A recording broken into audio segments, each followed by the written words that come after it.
శ్రోతలకు నా హృదయపూర్వక నమస్కారములు. మన శ్రోతలలో ఒక సోదరి ప్రశ్నను పంపటం జరిగింది. ఆ ప్రశ్న, ఆత్మను వేరుగా దేహాన్ని వేరుగా చూడడము ఎలా? చైతన్య శక్తి, ఆత్మ, జీవుడు అంతా ఒకటే కదా. చైతన్య శక్తి మనల్ని నడిపిస్తున్నది, ఆత్మ మాత్రం సాక్షీభూతముగా ఉన్నది. ఆత్మకు కర్మలు అంటవు, దేహానికి మాత్రమే కర్మలు ఉన్నాయి.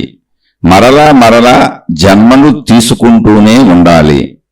అప్పుడు ఆత్మ కూడా మరలా మరలా శరీరంతో పాటుగా ఉంటూనే ఉండాలి. ఎలా వేరు చేసి చూడటం అంటే శరీరమును ఆత్మను ఎలా వేరుగా చూడటం తెలియజేయగలరు. శరీరమును ఆత్మను అంటే శరీరము ఆత్మ కంటే భిన్నమైనది అనే భావనతో ఎలా చూడటం? ప్రశ్నను మరొకసారి అర్థం చేసుకునే ప్రయత్నం ఏంటంటే, ఆత్మ సాక్షిగా ఉంటుంది, కర్మలన్నీ శరీరం చేస్తుంది. శరీరం మరలా మరలా జన్మలు తీసుకుంటూనే ఉంటుంది. ఇలా శరీరం ఎన్ని జన్మలు తీసుకున్నా దానితో ఆత్మ ఉండవలసిందే. ఆత్మ శరీరం అంటే చైతన్య శక్తి, శరీరం, ఆ చైతన్య శక్తే కదా మనం నడిపేది. చైతన్య శక్తి, ఆత్మ, జీవుడు అంతా ఒకటే కదా. అంటే ఇదంతా ఒకటే కదా. మరి వేరువేరుగా ఎలా చూడటం? ఇవన్నీ వేరు అనుకొని ఎలా అనుకోవాలి? మనం రోజు చెప్పుకునే ఈ శీర్షికలు మనకి ఒక సత్యాన్ని అవగాహన చేయటానికి, అలవాటు చేయటానికి ఉపయోగపడుతుంది. ముందు మనకు ఒక విషయం అలవాటు అవ్వాలి, దాన్ని అర్థం చేసుకోవటం మొదలు పెట్టాలి. ఆ అర్థం చేసుకోవటం అనేది అలవాటు అయిపోవాలి. అంటే ఇప్పుడు ఆత్మ అన్నాం అనుకోండి, ఆత్మ ఎలా ఉంటుంది అంటే ఆకాశ స్వరూపము. అది చైతన్య శక్తి, అది జ్ఞాన శక్తి, అది క్రియాశక్తి, సర్వశక్తులు కలిగి ఉన్నటువంటి, ఎటువంటి స్వరూప స్వభావములు లేనటువంటి ఆకాశ స్వరూపము, అనంత ఆత్మశక్తి ఉన్నది ఒక్కటే. ఇది కోటి సార్లు చెప్పుకున్నా, కోటాను కోట్ల సార్లు చెప్పుకున్నా, విన్నా, చదివినా, భావనగా, ఒక ఆలోచనగా, ఒక వాక్యముగా గుర్తుండొచ్చు తప్ప శరీరము నేనని జీవిస్తున్నంత అనుభవముగా అది మనకు అయ్యే అవకాశం లేదు. ఎందుకనంటే శరీరముతో మనం జీవించేటప్పుడు అన్ని అనుభవిస్తున్నాం. శరీరానికి సంబంధించినవన్నీ తెలుస్తున్నాయి. అంటే కంటితో దృశ్యాలు తెలుస్తున్నాయి, చెవితో శబ్దాలు తెలుస్తున్నాయి, ముక్కుతో వాసనలు తెలుస్తున్నాయి, నాలుకకు రుచులు తెలుస్తున్నాయి, చర్మం మొత్తం స్పర్శలు తెలుస్తున్నాయి. అలాగే నేను, నాది, నా వాళ్ళు, ఇవన్నీ తెలుస్తున్నాయి. నా సంపదలు తెలుస్తున్నాయి, నా వస్తువులు తెలుస్తున్నాయి, నా వాళ్ళు తెలుస్తున్నారు, ప్రపంచం తెలుస్తుంది, బాధ తెలుస్తుంది, సుఖం తెలుస్తుంది, హాయి తెలుస్తుంది, ఆనందం తెలుస్తుంది. ఎలా తెలుస్తుంది? అనుభవముగా తెలుస్తుంది. ఒక ముళ్ళు కాళ్ళలో గుచ్చుకుంది, అనుభవముగా తెలుస్తుంది. ఇలా శరీరము నేనన్న భావన ఎందుకు అలవాటైపోయింది అంటే అది అనుభవముగా తెలుస్తుంది. కానీ ఆత్మశక్తికి వచ్చేటప్పటికి అది అనుభవముగా తెలిసేది కాదు. కానీ అనుభవాలుగా తెలుస్తున్న అన్నిటికీ అదే ఆధారమై ఉంది. ఇక్కడే అందుకే చాలామంది ఈ వైపు ప్రయాణం చెయ్యరు. ఎందుకు చెయ్యరు అంటే విషయాలు చెబుతున్నప్పుడు అర్థమవుతున్నట్టే ఉంటుంది, తెలిసిపోయినట్టే ఉంటుంది, గ్రహించేసినట్టే ఉంటుంది. తిరిగి అప్పచెప్పమంటే అప్పచెప్పేస్తాం కూడా. స్కూల్లో పాఠాలు చదివి అప్పచెప్పమన్నట్టుగా అప్పచెప్పమంటే ఆత్మజ్ఞాన గ్రంథాలన్నీ చదివేసి అప్పచెప్పేస్తారు చాలామంది వాటిని తిరిగి రాశారు కూడా. అనేక మంది అనేక భాషల్లోకి తర్జుమాలు చేశారు కూడా. కానీ వాళ్ళు ఎవరు ఆత్మజ్ఞానులు అయిపోరు. అది పాండిత్యం అవుతుంది. మనం భాషలు చదువుకుంటే ఆ భాషలతో మనకు వచ్చినటువంటి పరభాషలో, ఇంకో భాషలో ఉన్న విషయాన్ని మనకు అవసరమైన భాషలోకి తర్జుమా చేయగలిగిన శక్తి వస్తుంది రెండు భాషలు చదువుకుంటే. అంతే. ఇప్పుడు ఏదైనా అంటే ఇది జామకాయ, ఇది జామకాయ, ఇది జామకాయ, ఇది జామకాయ, ఇది జామకాయ అని తెలిసినంత మాత్రాన, అని అన్నంత మాత్రాన, దానిని కంటితో చూస్తున్నంత మాత్రాన ఏమవుతుంది? ఏమవదుగా. అలా మొత్తం అన్నీ మనం అలా చూస్తున్నాం, ఆహార పదార్థాలన్నీ. ఏమవుతుంది? ఏమీ అవదు. వాటిని పదే పదే మననం చేస్తున్నాం. ఏమన్నా అవుతుందా?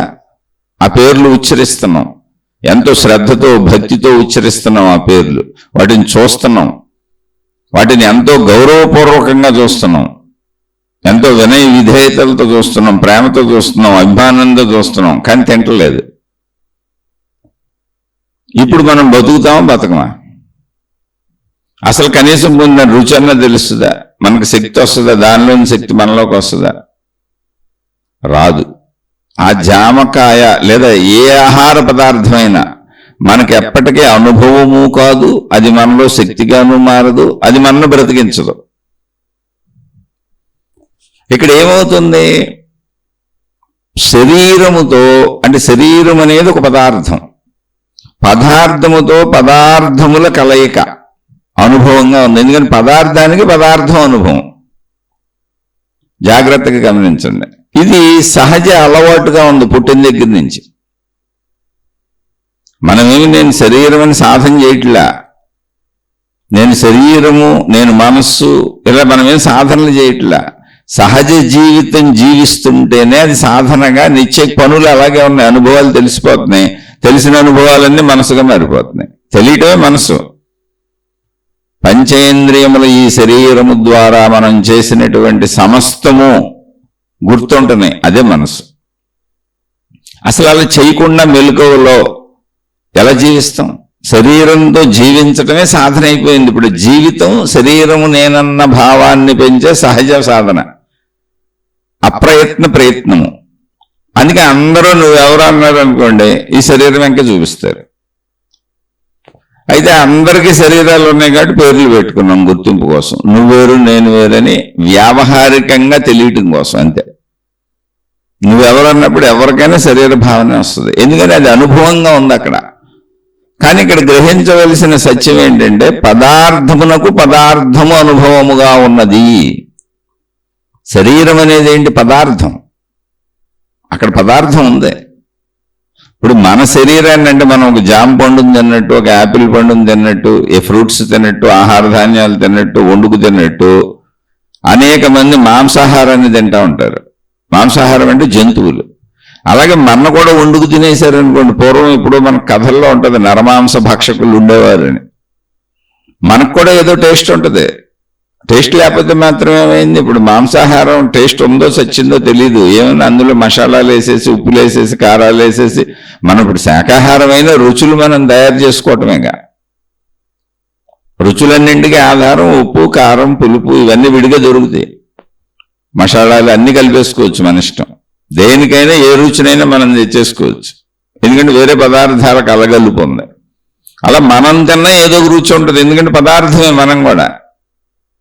అనేక చోట్ల పులులు, సింహాలు మనుషులు తినేస్తుంటాయి, ఎక్కడ దొరికితే తినేస్తాయి. కాకపోతే మనం ఇప్పుడు మానవ ప్రపంచంలో ఉన్నాం కంటే ప్రాబ్లం లేదు, కానీ దొరికితే తినేస్తాయి. ఎందుకంటే మనం మనిషి అనేది కాదు, మాంసాహారం మనం కూడా దానికంతే ఆహారం.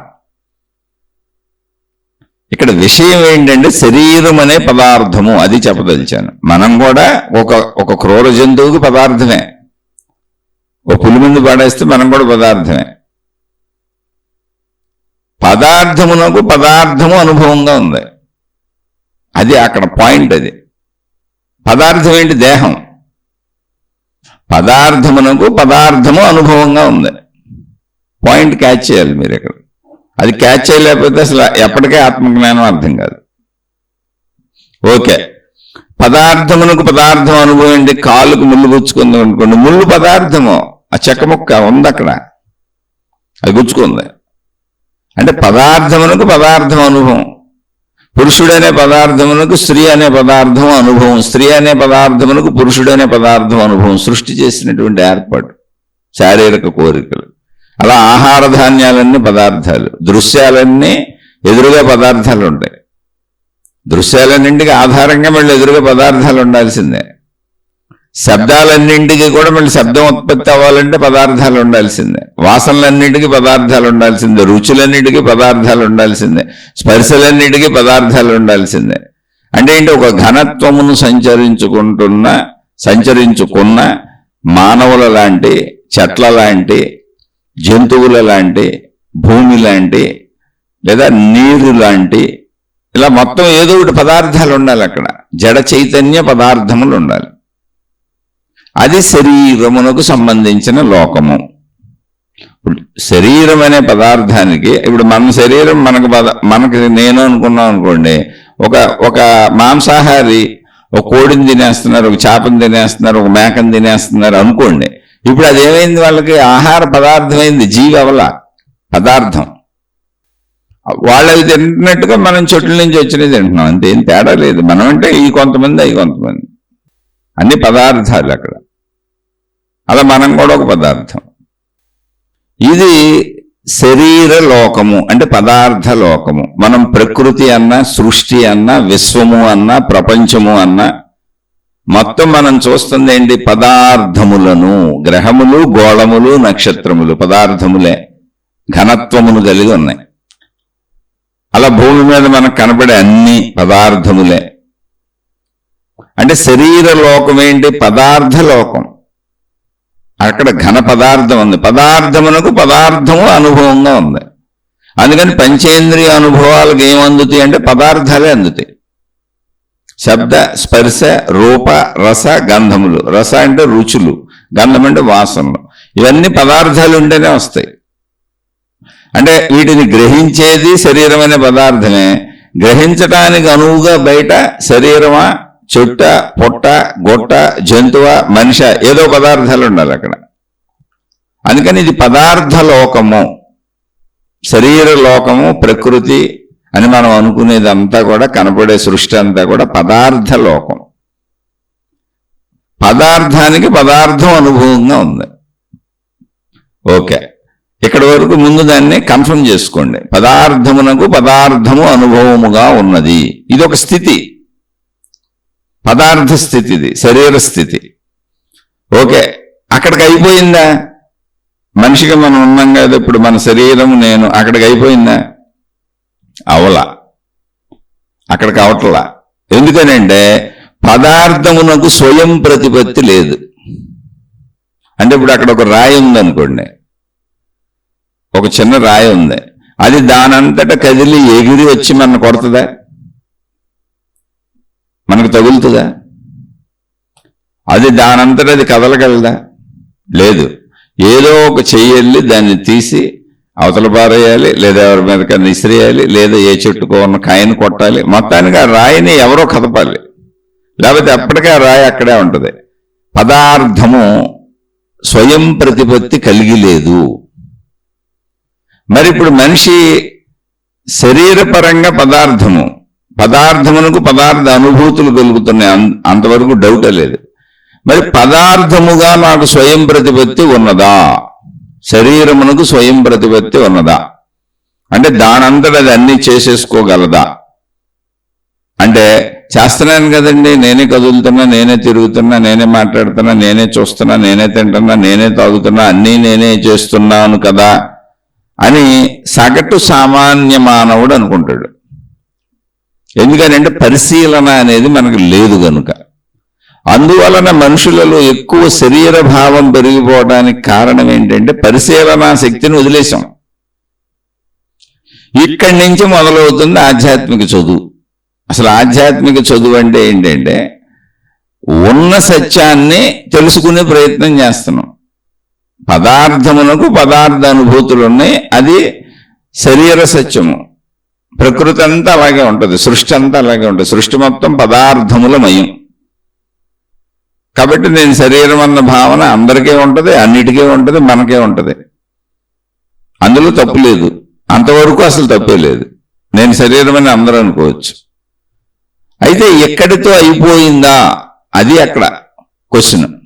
ఎక్కడితో సమస్తం అయిపోయిందా? నేను శరీరము అనుకునే దాంతో సమస్తం అయిపోయిందా అంటే బయట మనకు తెలియదు, బయట అంతా కూడా అలాగే కనబడుతున్నాయి, పదార్థాలే కనబడుతున్నాయి. ఎదురుగుండా మనుషులు కనబడుతున్నారు, చెట్లు కనబడుతున్నాయి, జంతువులు కనబడుతున్నాయి, కొండలు గుట్టలు నదులు సముద్రాలు కనబడుతున్నాయి.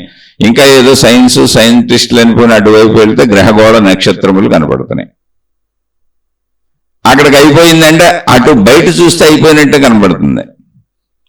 కానీ మనము చూసుకుంటే పదార్థము నేనన్న భావంతో మొత్తం అయిపోతుందా? అంతేనా? మొత్తం ఉన్నదంతా అదేనా? సమస్తం అదేనా?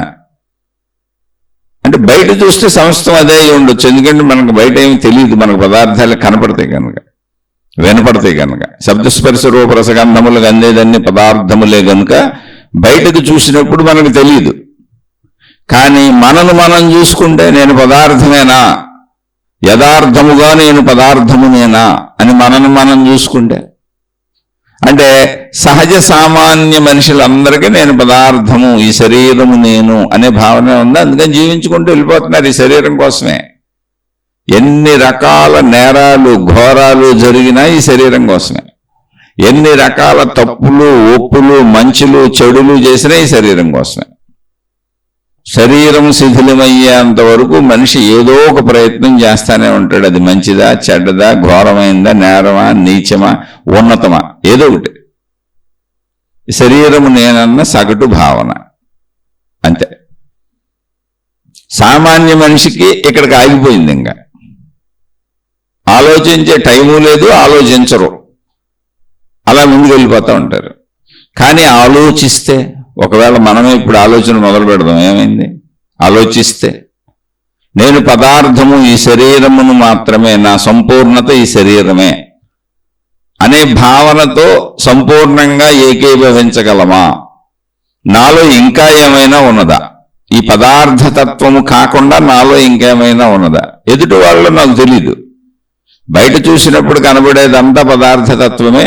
పరిశీలించకపోతే నాలో నాకు కనపడేది కూడా పదార్థతత్వమే. నేను అనుభవించేదంతా పదార్థతత్వమే, ప్రయత్నించేది పదార్థంతోనే. కాబట్టి పదార్థము యథార్థము. అందుకని శరీరము నేను అనుకుని జీవించుకుంటూ వెళ్ళిపోతున్నాం. ఇందులో డౌట్ అయితే ఏం లేదు, అది నిజమే, అది అబద్ధం కాదు. కానీ ఆ నిజము సంపూర్ణ నిజమేనా? సంపూర్ణమైనటువంటి నిజమేనా? అది నేను శరీరమును అనేది సంపూర్ణమైన నిజమేనా? ఇంకా ఏమైనా ఉందా? ఇప్పుడు అది ఎవరు పరిశీలిస్తున్నాం? మనమే పరిశీలించుకుంటున్నాం. బయట మనకు తెలిసే అవకాశం లేదు. బయట చూస్తే అన్ని పదార్థాలే కనబడతాయి అని చెప్పుకున్నాం. ఇప్పుడు మనం పరిశీలించినప్పుడు నేను పదార్థం అనే దాంట్లో డౌట్ ఏంటంటే, నేను శరీరమే కదా, ఇదిగో మాంసము, శరీరం, కాళ్ళు చేతులు ముక్కు చెవులు, శరీరం అంతా మనకి అవును అనిపిస్తుంది.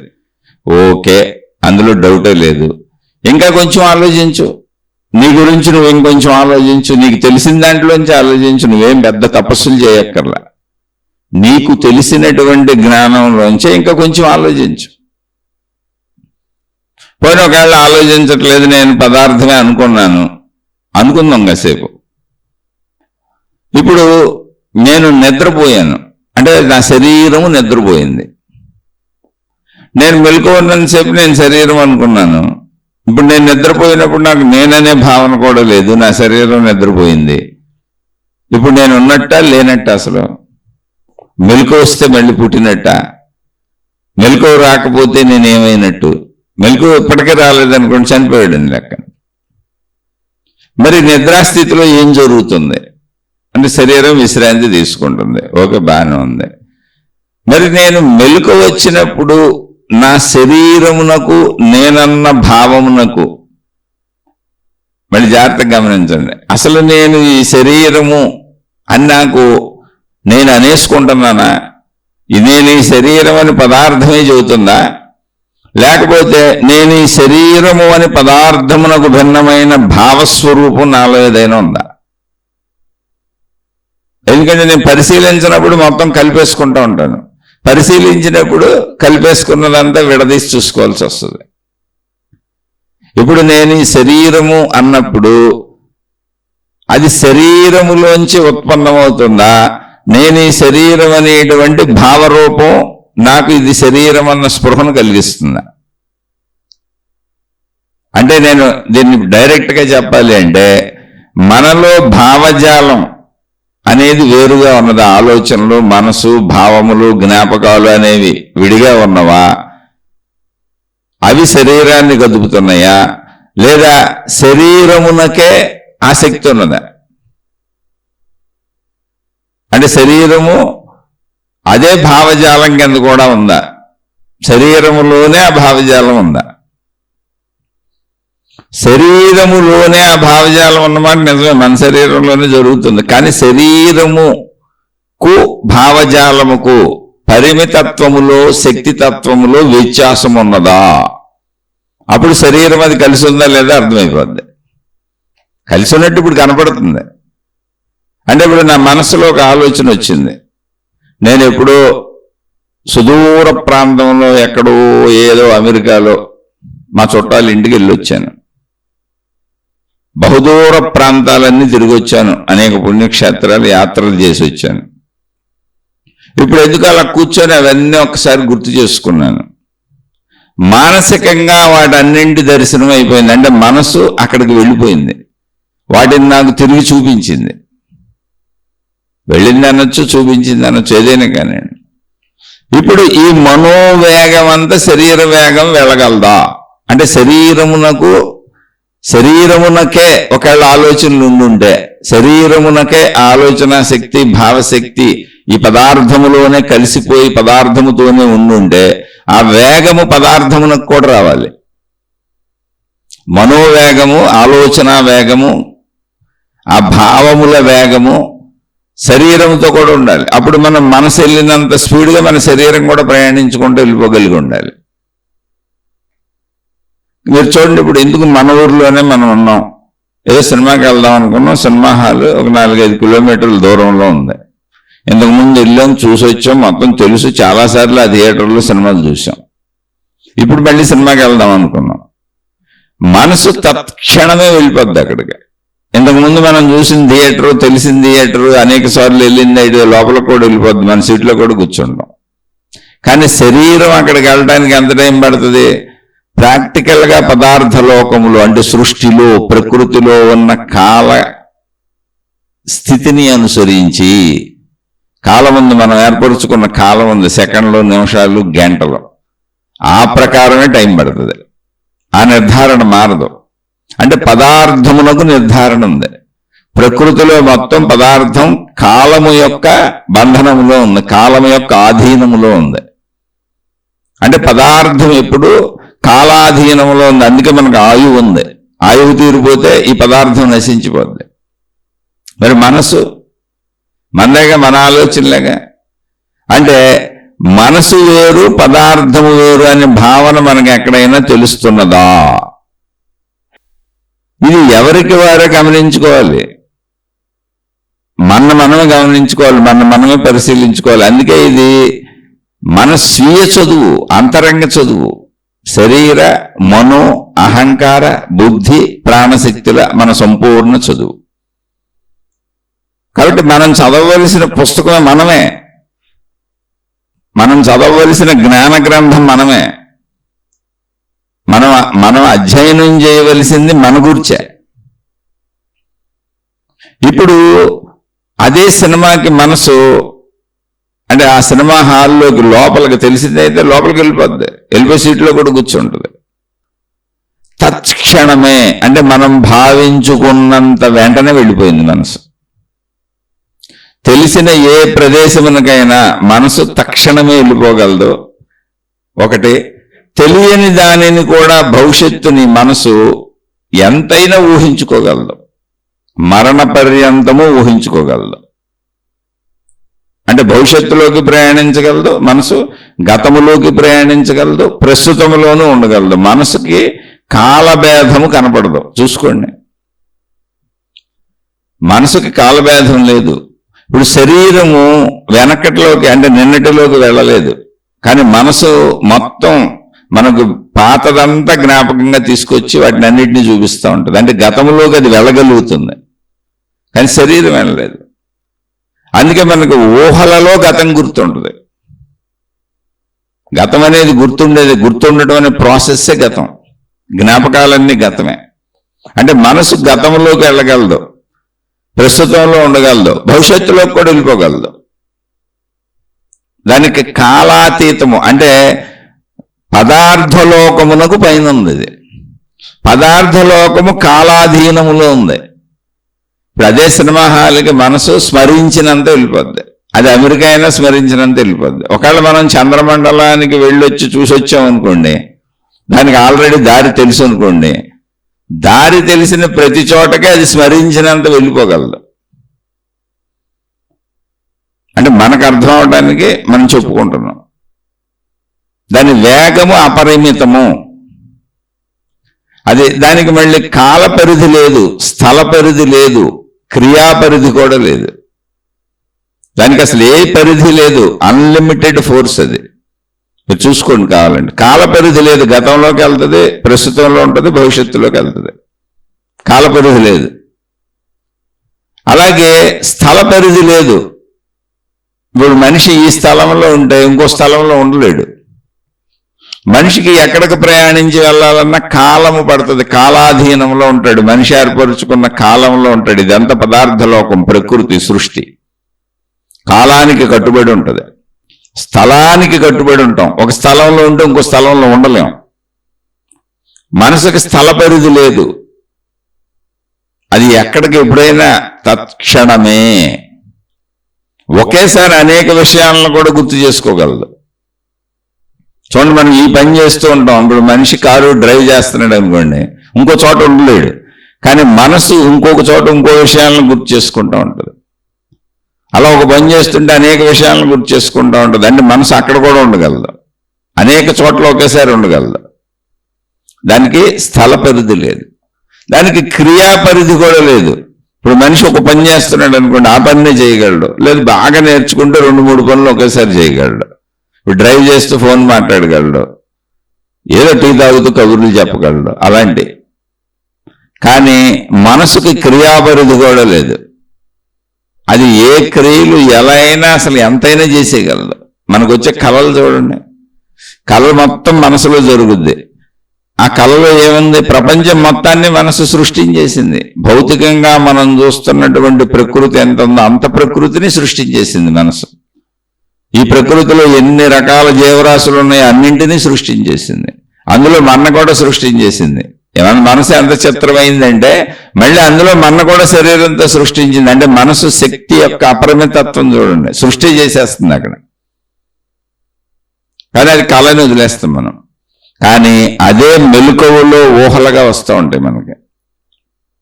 ఆ ఊహల వలనే ఎక్కువ ఆ మానసిక ఊహలు అధికంగా ఉన్నవాళ్ళు సరైన దిశలో పెడితే పెద్ద పెద్ద సైంటిస్టులు, పెద్ద పెద్ద గొప్ప గొప్ప విజ్ఞాన విషయాలు ఆవిష్కరిస్తూ ఉంటారు, ఏ మార్గంలో అయినా సరే. అవే అపసవ్య దిశలో పెట్టిన వాళ్ళు యాంగ్జైటీ, ఒత్తిడి, చెడు పనులు, దుర్మార్గత్వం, ఒక రకమైన విసుగు, చికాకు, కోపం, డిప్రెషన్, అంటే వాళ్ళు ఎన్నుకున్న మార్గాన్ని బట్టి. కానీ మనసు అయితే అపరిమిత వేగంతో ప్రయాణిస్తూ ఉంటుంది.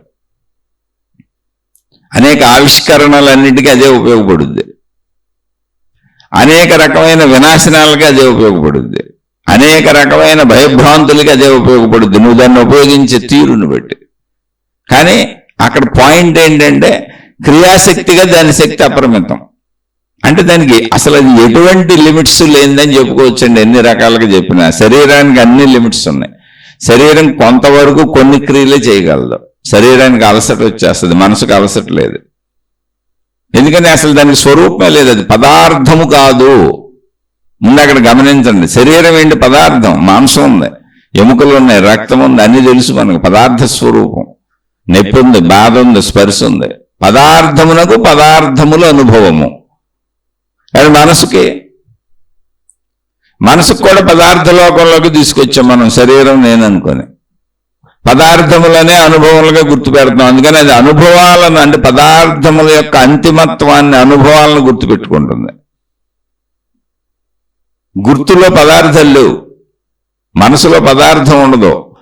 పదార్థము యొక్క తత్వమును గుర్తుపెట్టుకుంటుంది. పులుపు ఎలా ఉంటుంది, కారం ఎలా ఉంటుంది, తీపి ఎలా ఉంటుంది, నొప్పి ఎలా ఉంటుంది, సుఖం ఎలా ఉంటుంది, హాయి ఎలా ఉంటుంది అనే అనుభవాన్ని గుర్తుపెట్టుకుంటుంది. అనుభవము మనసులో ఉన్న ఆలోచనలు, మనసు దాని యొక్క తత్వము ఇదంతా కూడా పదార్థము లేనటువంటి శక్తి తత్వం. అక్కడ పదార్థం లేదు కానీ ఉంది, ఏదో ఉంది. అదేంటి అన్నప్పుడు దాన్ని శక్తి అన్నారు. పదార్థము లేకుండా ఒకటి ఉన్నది అని మనకు అనిపిస్తున్నప్పుడు దాన్ని శక్తి అని పిలిచారు అంతే. అయితే అలా పదార్థము లేకుండా ఉన్నది అని ఎక్కడ అనిపిస్తుంది? మన శరీరంలో తెలుస్తుంది, బయట తెలీదు. అందుకే బయట మనకు అన్ని పదార్థములే కనపడతాయని చెప్పాను. ఇప్పుడు మనను మనం చదువుకుంటూ, మనను మనం పరిశీలించుకుంటూ, మనను మనం తెలుసుకుంటూ వెళ్తే మనం పదార్థం అన్నమాట నిజమే, శరీరం అన్నమాట నిజమే. కానీ ఆ నిజము సంపూర్ణ నిజమా అంటే కాదు. ఎందుకనంటే ఈ శరీరం అనే నిజమును, నేను శరీరం అనేటువంటి భావమును కల్పించి ఈ శరీరము నిజమని చెబుతున్నది మన అంతరంగ భావాలు. ఇప్పుడు ఆ మనసు నిద్రపోతే, ఆ మనసు పనిచేయకపోతే, ఆ మనసు మనకు స్ఫురించకపోతే, ఒక ఆలోచన పుట్టకపోతే అసలు నేను శరీరం అన్న భావం కూడా పుట్టదు. చూసుకోండి, ఏ భావం పుట్టదు. ఇప్పుడు పిచ్చివాళ్ళు అంటారు చాలా మంది. అంటే ఏంటి? మనసు ప్రాపంచిక ప్రకృతి ప్రకారం మనిషికి అంటే శరీరముతో కలిసి ఎలా ప్రయాణం చేయాలో అలా చేయట్లే. అంటే మనసు ఇప్పుడు మన శరీరంతో అన్వయించుకొని ప్రాపంచిక స్థితి గతి ప్రకారం మనం ప్రయాణిస్తున్నాం. ఇప్పుడు మనకు 1000 ఊహలు వస్తున్నాయి, 1000 ఆలోచనలు వస్తున్నాయి. కానీ మనం ఇప్పుడు ఇంట్లో ఉన్నాం, మనకు అమెరికా గుర్తొచ్చింది, లేదా హైదరాబాద్ గుర్తొచ్చింది, లేదా ఇంకో చోట మనం ఎక్కడో వెళ్ళిన సినిమా హాల్ గుర్తొచ్చింది. మనం ఇప్పుడు మన భార్య దగ్గర కూర్చున్నాం, కానీ మనకు ఎవరో వేరే స్త్రీ గుర్తొచ్చింది. మనకి ఇక్కడ భర్త దగ్గర ఉన్నాం, వేరే పురుషుడు గుర్తొచ్చాడు. మన పిల్లలతో ఉన్నాం, వేరే వాళ్ళ పిల్లలు గుర్తొచ్చారు. ఇప్పుడు కానీ మనకేం చేస్తుంది? సెన్సార్ బోర్డు ఉంది మనలో. ఎంతమంది గుర్తొచ్చినా ఇప్పుడు వాస్తవంగా నేనున్నది నా ఇంట్లో, నా భార్యతో, నా భర్తతో, నా పిల్లలతో, వాళ్ళంతా గుర్తొస్తున్నారు అంతే అనేటువంటి వాస్తవ లోకానికి అంటే పదార్థ లోకానికి మనసు జత చేసుకొని కలిసి ప్రయాణిస్తూ ఉంటుంది. ఇప్పుడు అది ఎప్పుడైతే జత చేసుకోలేదో అంటే శరీర లోకానికి అన్వయించుకోకుండా మానసికమైన ఊహలు అధికమైపోయి శరీర లోకంతో, పదార్థ లోకంతో, ప్రకృతితో అన్వయించుకోకుండా, ఇప్పుడున్న పరిస్థితులకు అన్వయించుకోకుండా సాగిపోయింది అనుకోండి. అంటే నేను మా ఇంట్లో ఉన్నా, కానీ నేను ఎవరిల్లో ఎక్కడో ఉంది గుర్తొచ్చింది నాకు. ఇప్పుడు నేను ఆ గుర్తొచ్చిన చోట ఉన్నానని అనుకుంటున్నా, మనసు అది గుర్తు చేస్తుండే. నేను నా భార్య పిల్లలతో ఉన్నా, కానీ ఎవరో మనుషుల మధ్య ఉన్న వాళ్ళు ఎవరితో నాకు సంబంధం లేదు, వాళ్ళు ఎవరో నాకు ఏదో ప్రమాదం చేయబోతున్నారన్న భావన వచ్చింది. అందుకని వాళ్ళని ఇప్పుడు తిడతం కొట్టడం మొదలుపెట్టా. ఎందుకని మనసు ఏం చదువుతుంది అదే జరుగుతుంది. పిచ్చి వాళ్ళందరికీ ఇదే జరిగేది. పిచ్చి అంటే ఏం లేదు, శరీరము మనస్సు కలిసి పని చేయట్లేదు అంతే. శరీరము మనస్సు కలిసి పనిచేస్తున్నప్పుడు నేను ఈ శరీరం అన్న భావనకి, శరీర పరిమితికి లోబడి మనసుని నడుపుకుంటున్నాం మనం. ఆలోచనలు, ఊహలు ఎన్ని వస్తున్నాయి. అందుకే యాంగ్జైటీలు, టెన్షన్లు, డిప్రెషన్లు, ఆత్మహత్యలు ఇటువంటి వాటికి గురయ్యే వాళ్ళందరికీ మనోవేగం హెచ్చైపోయింది, బీపీ రేజ్ అయిపోతుంది. మనోవేగం అతిగా ఉంది, శరీర వేగం పరిమితంగా ఉంది. శరీరం ఎప్పుడు పరిమితమే, మనసు ఎప్పుడు అపరిమితమే. అందుకని మనను మనం పరిశీలించుకుంటే మనకు తెలిసేది ఏంటంటే మన శరీరాన్ని నడుపుతున్నటువంటి మనసు అనేటువంటి ఆలోచనల సమూహం ఒకటి మనలో ఉంది. అది ఏ రూపంలో ఉంది అంటే దానికి అసలు రూపం లేదు. పోనీ అది ఏ స్థలంలో ఉంది అంటే దాని స్థలం తెలియదు. పోనీ అది ఎంత ఉన్నది, ఎలా ఉన్నది తెలియదు. ఎంత అంటే అపరిమితంగా అనిపిస్తుంది. ఇప్పుడు మనసులో ఎన్ని విషయాలైనా పడతానే ఉంటాయి. యావత్ విశ్వాన్ని మనసులో వేసేసినా మనసుకేమి బరువు అనిపించదు, బాధ అనిపించదు, ఇరుకు అనిపించదు. ఏ రకమైనటువంటి అలసత్వము లేదా ఏ రకమైనటువంటి బలహీనత దానికి కలగదు. అది ఎప్పుడు ఏ విషయాలు వేయక ముందు మనసు ఎలా ఉన్నదో నిశ్చలముగా, నిర్మలముగా, ప్రశాంతముగా, బలముగా, శక్తివంతముగా మొత్తం విశ్వాన్ని మొత్తం అందులో వేసేసినా కూడా దానికేమి ఇరుకు అనిపించదు, దానికేం బాధ అనిపించదు, దానికేం బరువు అనిపించదు. దానిలో ఏ లోపం లేదు. ఇంకా ఎలాంటి విశ్వాలు మీరు ఎన్నైనా నాలో వేయచ్చు అని చెప్పుద్ది. మనసుకేం ఇబ్బంది ఉండదు, అసలు ఎటువంటి ఇబ్బంది మనసుకు ఉండదు. అంటే ఇది ఎందుకు చెబుతున్నానంటే పరిశీలించుకోండి. ఎన్నైనా పడతాయి మనసులో, దానికి ఇరుకు లేదు, బరువు లేదు, బాధ లేదు, అలసట లేదు. అంటే సంపూర్ణమైనటువంటి ఈ స్థితిలో ఇప్పుడు మనసు ఎలా ఉన్నది తెలియదు, ఉన్నదా లేదా తెలుసు, ఉందని తెలుసు. ఎందుకంటే నాలోనే ఆలోచనలు పడుతున్నాయి, నాలోనే భావాలు పడుతున్నాయి, నాలోనే జ్ఞాపకాలు ఉన్నాయి, నాలోనే మనసు కదులుతుంది. ఈ శరీరం నేనని చెబుతున్నది అసలు ఆ మనసే. అది చెప్పకపోతే నేను ఏ పని చేయలేను, నన్ను నేను కూడా గుర్తించలేను, నా వాళ్ళని గుర్తించలేను, నేను నాది నా వాళ్ళు అనేది ఉండదు, అసలు సృష్టిని గుర్తించలేను, దేనికి పనికిరాను.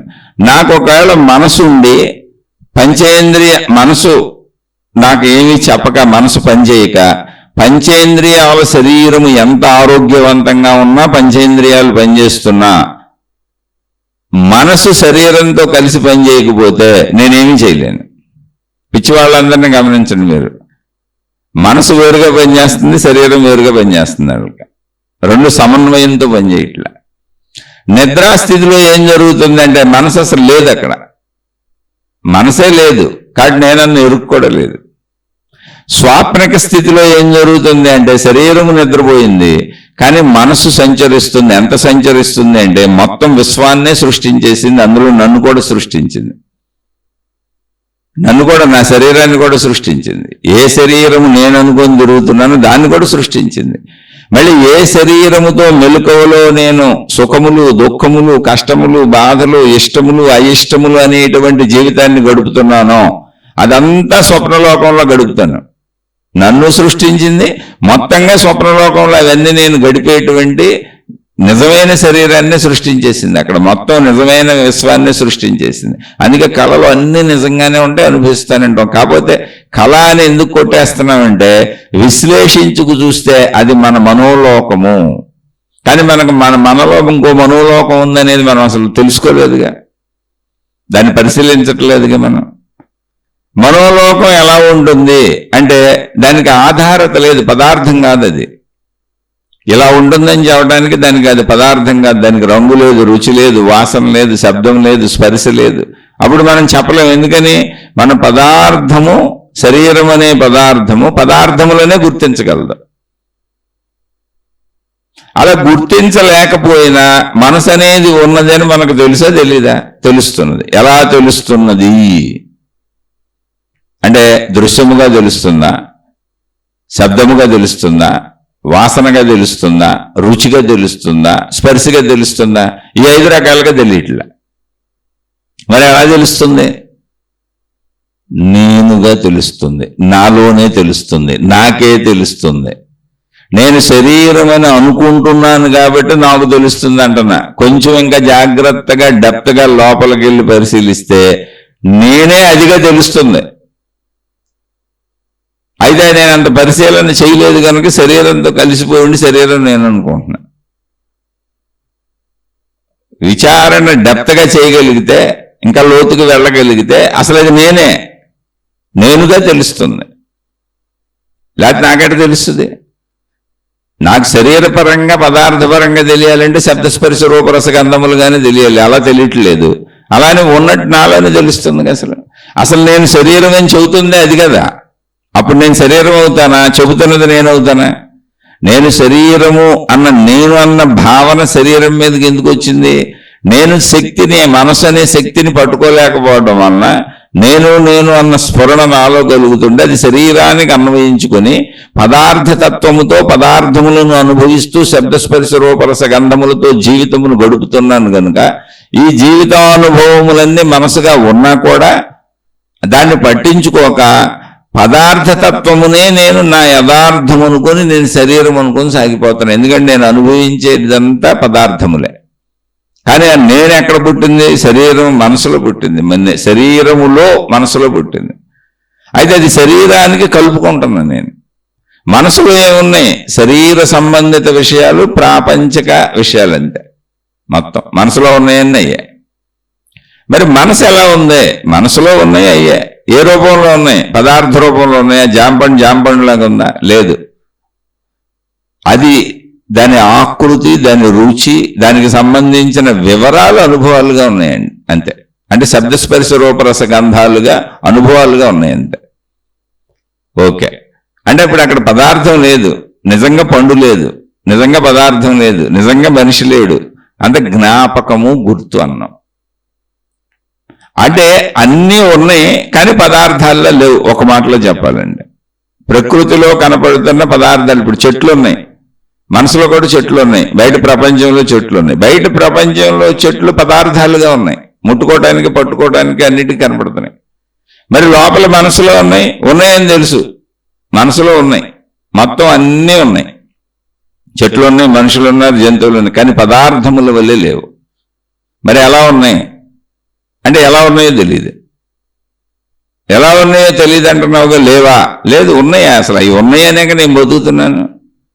ఇప్పుడు నేను ఇవాళ మెలకు వచ్చి లేచి నేను అన్ని నన్ను నేను గుర్తుపట్టాను అంటే ఆ మనసులో ఆల్రెడీ ఉంది. నేను ఎవరో నాకు తెలుసు, నా పేరు తెలుసు, నా ఊరు తెలుసు, నా ఇల్లు తెలుసు, నా భార్య పిల్లలు తెలుసు, నా భర్త పిల్లలు తెలుసు, నా వృత్తి వ్యాపార ఉద్యోగాలు తెలుసు. అందుకే కంటిన్యూటీ జీవించుకుంటూ వెళ్ళిపోతున్నా లేచినాక. మొత్తం లోపల ఉన్నాయి, లోపల లేకపోతే అసలు నేనేం చేయలేను. మరి లోపల ఉన్నవి ఎలా ఉన్నవి, ఎలా ఉన్నాయో తెలియదు. శబ్దస్పర్శ రూపరస గంధములుగా అయితే లేవు కదా. లేవన్నావా అంటే కాదు, అసలు ఉన్నదే అది లేకపోతే ఈ పదార్థమైన శరీరం పనిచేయదు. అంత స్పష్టంగా తెలుస్తుంది పరిశీలిస్తే. అలా మళ్ళీ చెబుతున్నా, అలా ఉన్నది అని తెలుస్తూ సంపూర్ణ వివరములతో కూడి ఉండి అన్నీ తెలుస్తూ పదార్థతత్వము లేకుండా ఉన్నది అన్నటువంటి స్థితికి శక్తి అని పేరు. అక్కడ పదార్థముగా లేదు, శబ్దముగా లేదు, దృశ్యముగా లేదు, శబ్దస్పర్శ రూపరస గంధములుగా లేదు, కానీ ఉన్నవి అని తెలుసు, ఉన్నది అని తెలుసు. ఉన్నది అనేది సమస్తము ఉన్నదని చెబుతుంది. ఎలా ఉన్నదో తెలీదు. ఎందుకు తెలియదు అంటే పదార్థమునకు పదార్థమే తెలుసు, అది పదార్థం కాదు, పదార్థ రూపంలో లేదు. అటువంటి స్థితి ఏదన్నదో దానిని శక్తి అని పిలిచారు. అదే శక్తి స్థితి. అంటే ఇప్పుడు మనసు ఏ రూపంలో ఉంది? శక్తి రూపంలో ఉంది. అంటే ఇప్పుడు అనుభవాలు ఏ రూపంలో ఉన్నాయి, జ్ఞాపకాలు ఏ రూపంలో ఉన్నాయి, ఆలోచనలు ఏ రూపంలో ఉన్నాయి, భావాలు ఏ రూపంలో ఉన్నాయి, భావోద్వేగాలు ఏ రూపంలో ఉన్నాయి, మొత్తంగా ఇవన్నీ కలిపిన మనసు ఏ రూపంలో ఉన్నది? శక్తి రూపములో ఉన్నది. అంటే పదార్థ రూపములో లేకుండా ఉన్నది అని తెలుస్తున్న స్థితి, ఉన్నవి అని తెలుస్తున్న స్థితి ఏది ఉన్నదో ఆ స్థితి పేరు శక్తి. అక్కడ శక్తి ఉంది, పదార్థం లేదు. పదార్థ లోకం శరీర లోకం, ఇక్కడ పదార్థాలు ఉన్నాయి, అక్కడ శక్తి లోకం, అది శక్తి ఉన్నది. ఇప్పుడు ఆ శక్తే ఈ పదార్థమును కదుపుతున్నది. మన శరీరం వరకు చూద్దాం, ఆ శక్తి ఈ పదార్థమును కదుపుతున్నది. ఇప్పుడు మనిషి మరణించాడు అన్నప్పుడు అటువంటి శక్తి ఏదో పోయిందన్నారు, ప్రాణశక్తి పోయిందన్నారు. చెట్టుకైనంతే, జంతువుకైనంతే. అంటే మనల్ని మనం అర్థం చేసుకోవటానికి మనం చేస్తున్న స్వతంత్ర ప్రయత్నం ఇది. మీరు ఎప్పుడో చదివిన పుస్తకాలు, ఎక్కడో చదివిన పుస్తకాలు, ఎవరో చెప్పిన ఉపన్యాసాలు, ఎవరో చెప్పినటువంటి మాటలు, అంటే అవన్నీ తప్పని నేను చెప్పట్లా. వాటిని నిర్ధారించుకొని ముందే తెలిసినటువంటి ఊహలతో వీటిని పోల్చుకోబాకండి. అలా కొంతమంది నాకు కామెంట్లు పెడతా ఉంటారు, అయ్యా మీ పాదాలకు నమస్కారం, జస్ట్ ఇలా ఆలోచించండి. నాకు తెలుసు ఆ గ్రంథాలన్నీ చెప్పి, ఆ శ్లోకాలన్నీ చదివి, రకరకాల గ్రంథాలు చదివి కూడా చెప్పచ్చు. విషయం అది కాదు. స్వీయ ప్రయత్నము ప్రతి మనిషి, అసలు చదువురాని మనిషి కూడా ఊరికనే తెలుగు వస్తే ఇంట్లో వంట చేసుకుంటూ హాయిగా పని చేసుకుంటూ వింటున్న సోదర సోదరిమణులు, ఎంత వృద్ధులైనా ఎంత బాలురైనా తెలుగు వస్తే చాలు. అటువంటి వాళ్ళు ఏ పనుల్లో ఉన్నాయి, ఎక్కడున్నా ఊరికనే అలా వింటుంటే వాడుక భాషలో అర్థం అవ్వాలి, ఎవరికి వారు ప్రయత్నించుకోవాలి అనేటువంటి విధానంలో దీన్ని మాట్లాడుతున్నాను నేను. అయితే ఇలా మాట్లాడటానికి నాకు ప్రోత్సాహక శక్తిగా పనిచేసిందన్నీ పూర్వపు మహాత్ములు అందించినటువంటి అద్భుత గ్రంథాలే. కానీ వాస్తవంగా మనం ప్రయత్నించడానికి వాడుక భాషలో సరళంగా చెప్పుకుందాం. వాళ్ళు సరళంగా చెప్పలేదని కాదు, చెప్పకపోతే నాకెలా అర్థమవుద్ది. నేను నాకు తెలిసినట్టు చెప్పే ప్రయత్నం చేస్తున్నా, ఇంకా సరళంగా ట్రై చేద్దామని. అది అందులో నేను కృతకృత్యుడుని అవ్వచ్చు, అవ్వకపోవచ్చు. అందుకని అందులో అలా చెప్పారు కదా, ఇందులో ఇలా చెప్పారు కదా, ఆ గ్రంథంలో ఇలా ఉంది కదా, ఈ గ్రంథంలో ఇలా ఉంది కదా అని ప్రశ్నలు కామెంట్లు పెట్టకండి, నన్ను ప్రశ్నించకండి. నేను సామాన్యుడిని, వదిలేసి మీ దారిలో మీరు వెళ్ళిపోండి, ఆ గ్రంథాలు మీరు నమ్మితే అలా వెళ్ళిపోండి. నేను అవన్నీ చదివి వచ్చానని చెబుతున్నాగా. కానీ ఇది పామరులైనటువంటి, అసలు ఏ చదువు లేనటువంటి, కేవలం మనిషి అయితే చాలు, కాస్త తెలుగు వచ్చి ఉంటే చాలు, తెలుగు భాష వినగలిగి అర్థం చేసుకోగలిగినటువంటి బాల్య స్థితి నుంచి రేపో పాపో మరణించబోతున్నా సరే వినగలిగి అర్థం చేసుకోగలిగినటువంటి శక్తి ఉన్నటువంటి వృద్ధుల వరకు ఎవరికి వాళ్ళు తమలో తాము ఎటువంటి కష్టమో పడకుండా తమను తాము పరిశీలించుకుని ఆత్మజ్ఞానమును తెలుసుకోవటానికి అనువుగా వీలవుతుందా చెప్పగలనా అని ట్రై చేస్తున్నా. అందులో ఒకళ్ళు ఫెయిల్ అవ్వచ్చు, మీకు నచ్చకపోవచ్చు, మీకు నచ్చిన మార్గం వెళ్ళండి. నేనైతే తప్పులు చెప్పను, ఎవరిని మోసం చేయను, ఎవరి దగ్గర ఫీజులు తీసుకొని ఎవరి దగ్గర డబ్బులు తీసుకోను, అలా నా గొప్పలు చెప్పుకొని నా డబ్బాలు కొట్టుకొని నన్ను నేను పెంచుకోను. ఎందుకంటే నేనే ఆ సాధన చేసుకుంటున్నా. దాన్ని కొందరు సోదర సోదరిమణులు అడిగితే చెబుతున్నా. అందుకని ప్రయత్నం ఇది. ఆ ప్రయత్నాలను నాశనం చేయబాకండి. మీకు ఏదో అభిప్రాయాలు ఉంటే అభిప్రాయాలు తెల్లండి. నేను ఎవరిని కాదని, నేను అందరినీ గౌరవించండి. నేను అలా అందరి దగ్గర నేర్చుకునే వచ్చాను, అన్ని గ్రంథాలు చదువుకుంటానే వచ్చాను. ఇక్కడ నా ఉద్దేశం అటువంటి గ్రంథ భాషలో చెప్పగలిగినటువంటి మేధావులు, అపరమేధావులు, మహాత్ములు, మహనీయులు కోకొల్లలుగా ఉన్నారు ప్రపంచవ్యాప్తంగా. నేనేదో నా స్టైల్లో ఒక సామాన్య భాషలో అసలు ఏ చదువు రాని వాళ్ళకి, అసలు అతి సామాన్యులకి, ఎటువంటి అద్భుతమైన కఠినమైన సాధనలు చేయలేని వారికి జస్ట్ తమను తాము పరిశీలించుకొని కొంచెం తమ గురించిన ఒక సంపూర్ణ విజ్ఞానమును పెంచుకోగలుగుతారేమో అని చెబుతున్నంతే. ఏముంది, వంట చేసుకుంటే అనొచ్చు, ఇక్కడ రూల్స్ రెగ్యులేషన్స్ లేవు. ఏ ప్రయాణం చేస్తున్నారనుకోండి, ఎక్కడో కూర్చున్నారనుకోండి, అలా కాసేపు చెవిలో పెట్టుకొని అనొచ్చు. అలా ఎవరికైనా ఉపయోగపడుతుందేమో, ఏ పనులు చేసుకుంటా కుదిరినప్పుడు వింటారని. అటువంటి వాళ్ళు కూడా తెలుసుకుంటారు. ఇప్పుడు ఒక రైతు పొలంలో పని చేసుకుంటూ చక్కగా సెల్ ఫోన్లో ఆన్ చేసుకొని చెవిలో పెట్టుకొని చక్కగా హెడ్ ఫోన్స్ ఏం చిన్నవి వచ్చేసినాయి ఇప్పుడు బ్లూటూత్లని, అలా పని చేసుకుంటూ కూడా వినొచ్చు. అలా ఎవరికైనా తమ గురించి తమకు తెలుస్తుంది, తన సంపూర్ణత్వం తెలుస్తుంది. అలా ఆత్మజ్ఞానాన్ని ఎవరికి వాళ్ళు అలా తమ సంపూర్ణ తత్వమును తెలుసుకొని పొందొచ్చు అనేటువంటి ప్రయత్నం చేస్తున్నా. నేను కూడా అలా ప్రయత్నించుకుంటూ చెబుతున్నా.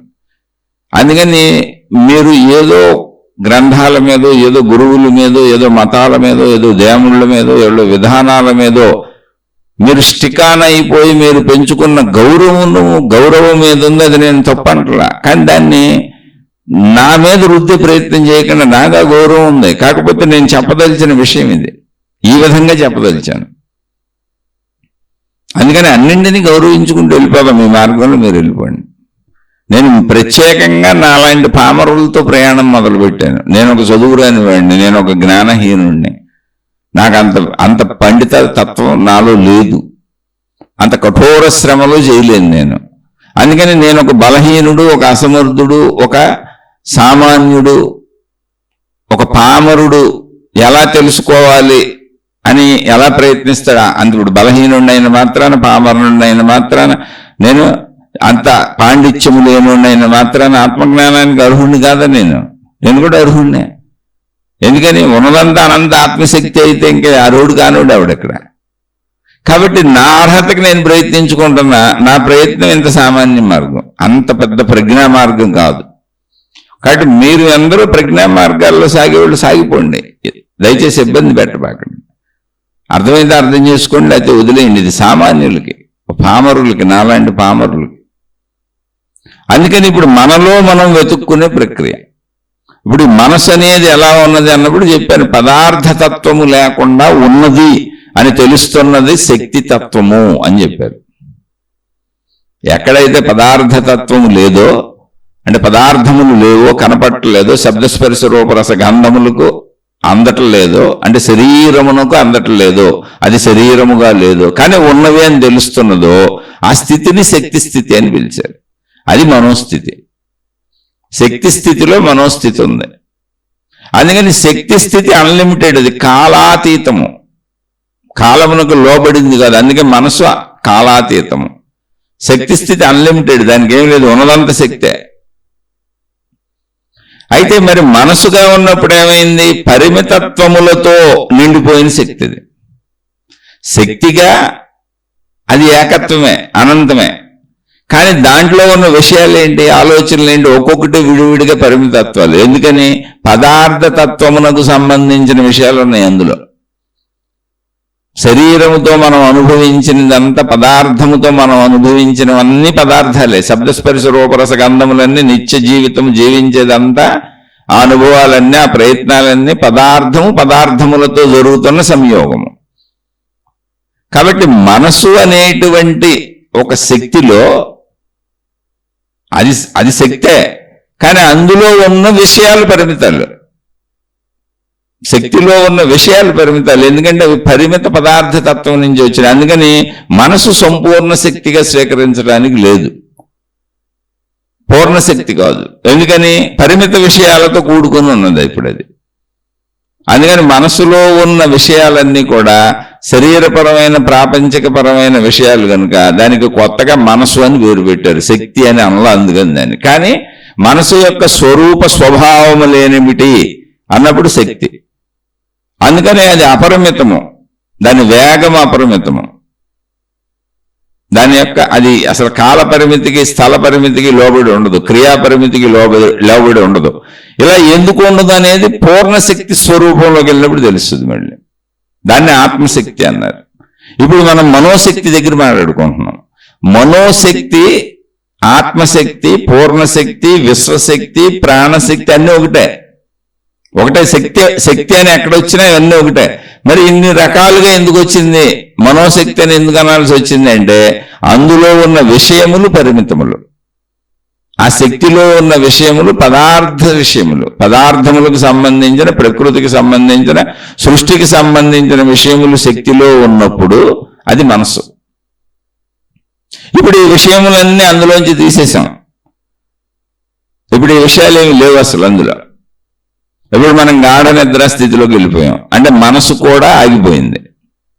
అప్పుడేమైంది అంటే నేను అనే భావన కూడా లేదు. అంటే మనకు అనుభవం ఉన్న స్థితుల నుంచి మనం మాట్లాడుకుంటున్నాం, కొత్తగా కాదు. కొత్తది ఏది నమ్మొద్దు అసలు. ఎవరో చెబితే నమ్మకండి, పరిశీలించండి. ఎప్పుడు వేదాంత జ్ఞానము, ఆత్మజ్ఞానము అనాదిగా పరిశీలించమని చెప్పింది తప్ప నమ్మని చెప్పలే. మీరు వేదాల్లోకి వెళ్ళి చదువుకుంటే కూడా మీకు ఇవన్నీ ఉంటాయి. పరిశీలనను నేర్పింది తత్వం. నిన్ను పరిశీలించుకో, నిన్ను గమనించుకో, నువ్వు తెలుసుకో. అలా పరిశీలించుకోవాలి. పరిశీలించుకుంటే అర్థమవుతుంది. ఇప్పుడు నిద్రలో ఏం జరిగింది? మనసు లేదు. స్వప్నలోకంలో మనసు ఉంది, తిరిగేసింది, వాళ్ళు సృష్టించింది, ఓకే, అన్లిమిటెడ్ ఫోర్స్ అది. ఇప్పుడు నిద్రలో మనసు కూడా ఆగిపోయింది. అంటే మనసు ఆగిపోవటం అంటే ఏమిటి? అసలు మనసు అంటే ఏమని చెప్పుకున్నాం? మనోస్వరూపము శక్తి, మనోస్వభావము శక్తి. మనసు ఇప్పుడు ఏ రూపంలో ఉందండి? శక్తి రూపంలో ఉంది. శక్తి. మనసు స్వభావం ఏంటి? శక్తి. ఆ శక్తి ఓకే అంతవరకు. కానీ మనసులో ఉన్న విషయాలు ఏంటి? పదార్థ విషయాలు. అంటే మన శరీర సంబంధిత పదార్థ విషయాలు, లోక సంబంధిత, ప్రపంచ సంబంధిత పదార్థ విషయాలు. ఓకే. అంటే ఇప్పుడు గాఢ నిద్రలోకి వెళ్ళినప్పుడు జరిగింది ఏంటి? విషయాలు ఆగిపోయినాయి. మన శరీర సంబంధిత విషయాలు, నేను అనే తలంపుకు సంబంధించిన విషయాలు ఆగిపోయినాయి. ప్రాపంచిక విషయాలు ఆగిపోయినాయి. మనసు విషయాలతో సంయోగము చెందకుండా శక్తిగా ఉండిపోయింది, ప్రాణశక్తిగా ఉండిపోయింది. అంటే విషయ సంయోగము వదిలేసింది మనసు. అంటే విషయ ప్రాపంచిక, మన శరీర సంబంధిత, ప్రాపంచిక సంబంధిత విషయ సంయోగము కలిసి ఉన్నప్పుడు ప్రాణశక్తినే మనసు అన్నాం. గాఢ నిద్రలో విషయ సంయోగమును వదిలేసినటువంటి మనసే ప్రాణశక్తి కూర్చుంది. ప్రాణశక్తి వేరు, మనసు వేరు కాదు. విషయ సంయోగము కలిగి ఉన్నప్పుడు ప్రాణశక్తే మనసు. దాన్ని మనసు అని పిలుస్తాం, ఎందుకంటే విషయాలు ఉన్నాయి అందులో. ఏ విషయాలు ఉన్నాయి? మన శరీర సంబంధిత విషయాలు ఉన్నాయి, మొత్తం ప్రపంచ సంబంధిత విషయాలు మనం గ్రహించినవన్నీ ఉన్నాయి. ఇప్పుడు గాఢ నిద్రలో విషయ సంబంధాలన్నీ మనసు వదిలేసింది.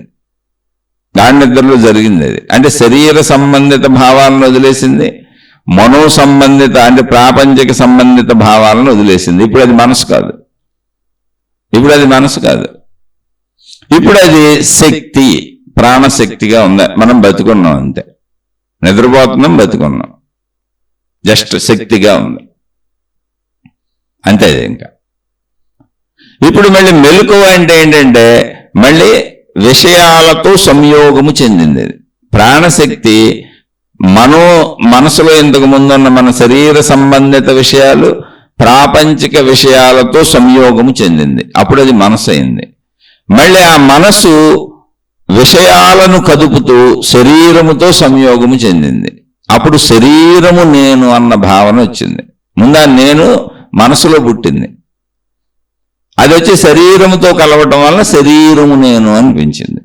అందుకే గాఢ నిద్రలో ముందు శరీరమును తీసుకెళ్లి మంచం మీద పడుకోబెడతాం, శరీరం అలిసిపోయి నిద్రపోద్ది, అక్కడి నుంచి మనసు స్వప్నలోకములు విహరిస్తుంది. అంటే శరీరం ఆగిపోయింది, మనసుకు నేను సహకరించను, నేను నిద్రపోతున్నాను అని. నేను ఇప్పుడు రెస్ట్ తీసుకోవాలి, ఎందుకంటే నేను చాలా పరిమితత్వాన్ని నేను ప్రయాణించలేను, నాకు రోజు రెస్ట్ కావాలి, నేను అలసిపోతాను అని శరీరం నిద్రపోయింది. మనసుకు సహకరించట్లే, ఓపిక లేదు దానికి. అప్పుడు మనసు సరే నువ్వు పడుకో, నేను తిరుగుతూ ఉంటానులే, నా తిరుగుడు నేను తిరుగుతాను, ఎందుకంటే నాకు అలసట్లేదని అది తిరిగింది, తిరుగుతానే ఉంది. అదే స్వప్నలోకము. అయితే తిరిగే స్వప్నలోకంలో దానికి విసుగొచ్చింది. ఏంటి, ఈ శరీర లోకంతో అనుభవించట్లా, దానికి విసుగొచ్చింది. విసుగొచ్చి సర్లే కాసేపు నేను కూడా ఆగిపోతాను, మళ్ళీ శరీరం లేచినాక చూసుకుందామని అది కూడా ఆగిపోయింది. మనసు ఆగిపోవటం అంటే ఏంటి, విషయ సంయోగమును వదిలేసింది, విషయ సంపర్కమును వదిలేసింది. ఇప్పుడు శక్తిగా ఉంది అంతే, విషయాలను కాసేపు వదిలేసింది, అప్పుడు శక్తిగా ఉందంతే. అంటే శక్తి విషయాలతో కూడితే దాని పేరు మనసు. విషయాలతో కూడనటువంటి గాఢ నిద్రా స్థితిలో విషయాలను వదిలేసినటువంటి మనసే శక్తి. కాబట్టి మనసుగా దాన్ని శక్తి అనకూడదు, మనసుగా అది శరీరానికి సంబంధించింది. ఎందుకంటే అందులో ఉండే ఇన్ఫర్మేషన్ అంతా పదార్థం ఉంది, శరీరందే, ప్రపంచందే. కాబట్టి మనసు ఎప్పుడు ప్రాపంచికానికి సంబంధించింది. మనసులోంచి ప్రాపంచిక విషయాలు అన్నీ పోతే అది శక్తి.